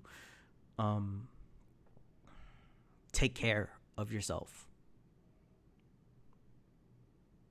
And it's not a matter of whether you've earned it or not. Like, everyone's earned it just by being alive. You're worthy already, right? This is something Kelly's told me, and other people have had to tell me and remind me, right? And I hope you continue. And even if there are days where you don't feel like it, it's okay to feel like that, and to acknowledge that, you know, one thing that doesn't change is you always want to try and give your best. But I think the main thing for me, what I constantly struggle with is like working through what does my best look like, right? And being okay with the fact, like, look, sometimes I just got to acknowledge that my best today is not the same as my best yesterday or even the day before, right? I have to be okay with that. I have to be, that's something I have to work through. That's something I have to build up. And, you know, I'm continuing to build through and show myself grace and hold myself accountable to showing myself grace. And then, you know, also looking at different ways of continuing to address that, right? And that's my process. And everyone has their own process, right? But what's most important is, regardless of how your process looks, what's most important is doing the work, or trying to give yourself the space. If you can't do the work, you can't do the work. Acknowledge it, then get to a place where you can do the work, right? And like, it's so easy to say all of it, right? When you're not. It's funny because like my therapist always used to say this to me, Laura. God, I loved Laura. She's such an awesome person. Shout out to her. She was my therapist for 4 years, and she always told me, look, you know, Jay, you're really intelligent. I know you understand it, but just because I can say it and you comprehend it and you say it, like, you know, it's hard for you to do. Like, you're in here still because you know what you need to do and you still struggle, right? Like, one of my challenges, one thing I just want to share real quickly, like, one of my challenges with my recovery was acknowledging that I needed support. Because for such a long time, even when I was going to therapy, I didn't share that with anyone. Like, I was ashamed to admit, for like the first year I was going to therapy, I didn't want to tell anyone. You know what I'm saying? Like, it was like, oh, you know, I'm going to, right? And it's just like, so fucking weird. Exactly. Yeah. Talks like this is exactly what makes me interested in psychology and mental health counseling, what I'm going to college for. Somewhere along the way, you learned otherwise. Feelings are not always truths. Yo, facts. Hell yeah, I'm going to grad school for psych. Yo, you know, I am proud of both of you. That's so awesome. And look, it's funny. That was my original path. I got my associates in psych for that reason. Because I was like, oh, I want to be therapy. Yeah, and I know that now. And I've made peace with that. And there was like definitely elements of like toxicity, right? Both as a man and culturally, right? As a Filipino, where like I felt like, oh, I shouldn't need therapy, Therapy is always good. Like, I will never say no to therapy for anyone, no matter what. People don't have agreed with me, but I'll die on that hill. That's true. I'll be there with you, Kelly. I agree with you. Don't worry, I agree with you. Yeah, and I think like also, and I think like just to close off, because it's 9:30, we're about to close the stream pretty soon. I want to end on a somewhat positive note. I think we talk about building, right? And recovering. I think like a crucial thing is we talk about recovering and realigning ourselves, right? And I think there's a new identity. There are new identities that we end up forging, different from what our childhood looked like, and dealing with trauma, dealing with the traumas that we were raised with, that we were born with, that we experienced, that we continue to experience, and hopefully. And that doesn't, like Kelly said. Kelly made a really good point, right? Because trauma can happen at any time, right? It doesn't have to be when you're younger, right? But one thing I want to leave you with, friends, is and comrades, is thank you all for holding space. I hope that you continue in your path when it comes to learning about psychology, mental health. If that's the path you want to choose, if you realize there's something else you're interested in doing, whatever the case is, for all of you and for everyone that's listening, I'm proud of you. Thank you for being here today. Even if you're not here in the channel, thank you for throughout your day making the choice to continue with your day. I'm proud of you, and I love you, and I thank you because you grace us with your energy and your light and your worth, and you deserve to be here. And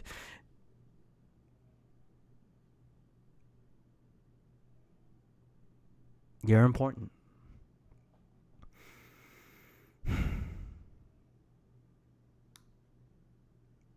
And that's all that counts. On that note, friends, thank you for staying clocked in with me. I'm Jay the Part-Time Gamer. Happy Mental Health Monday.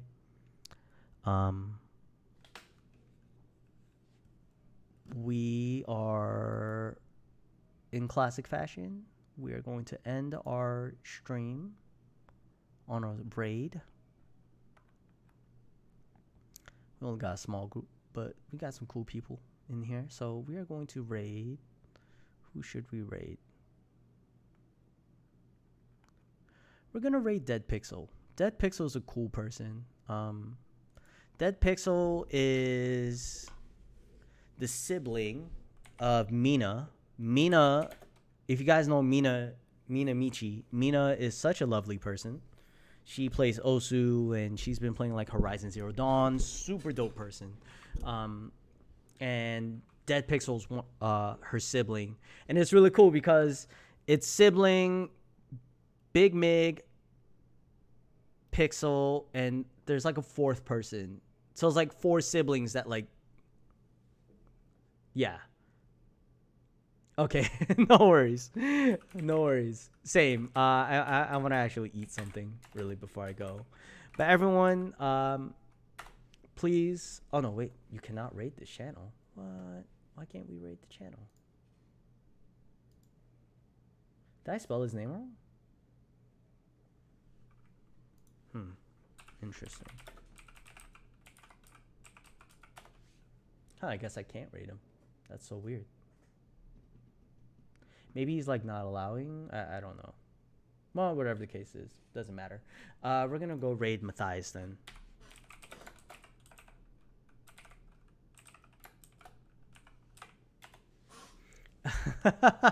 Turned into what, a pumpkin?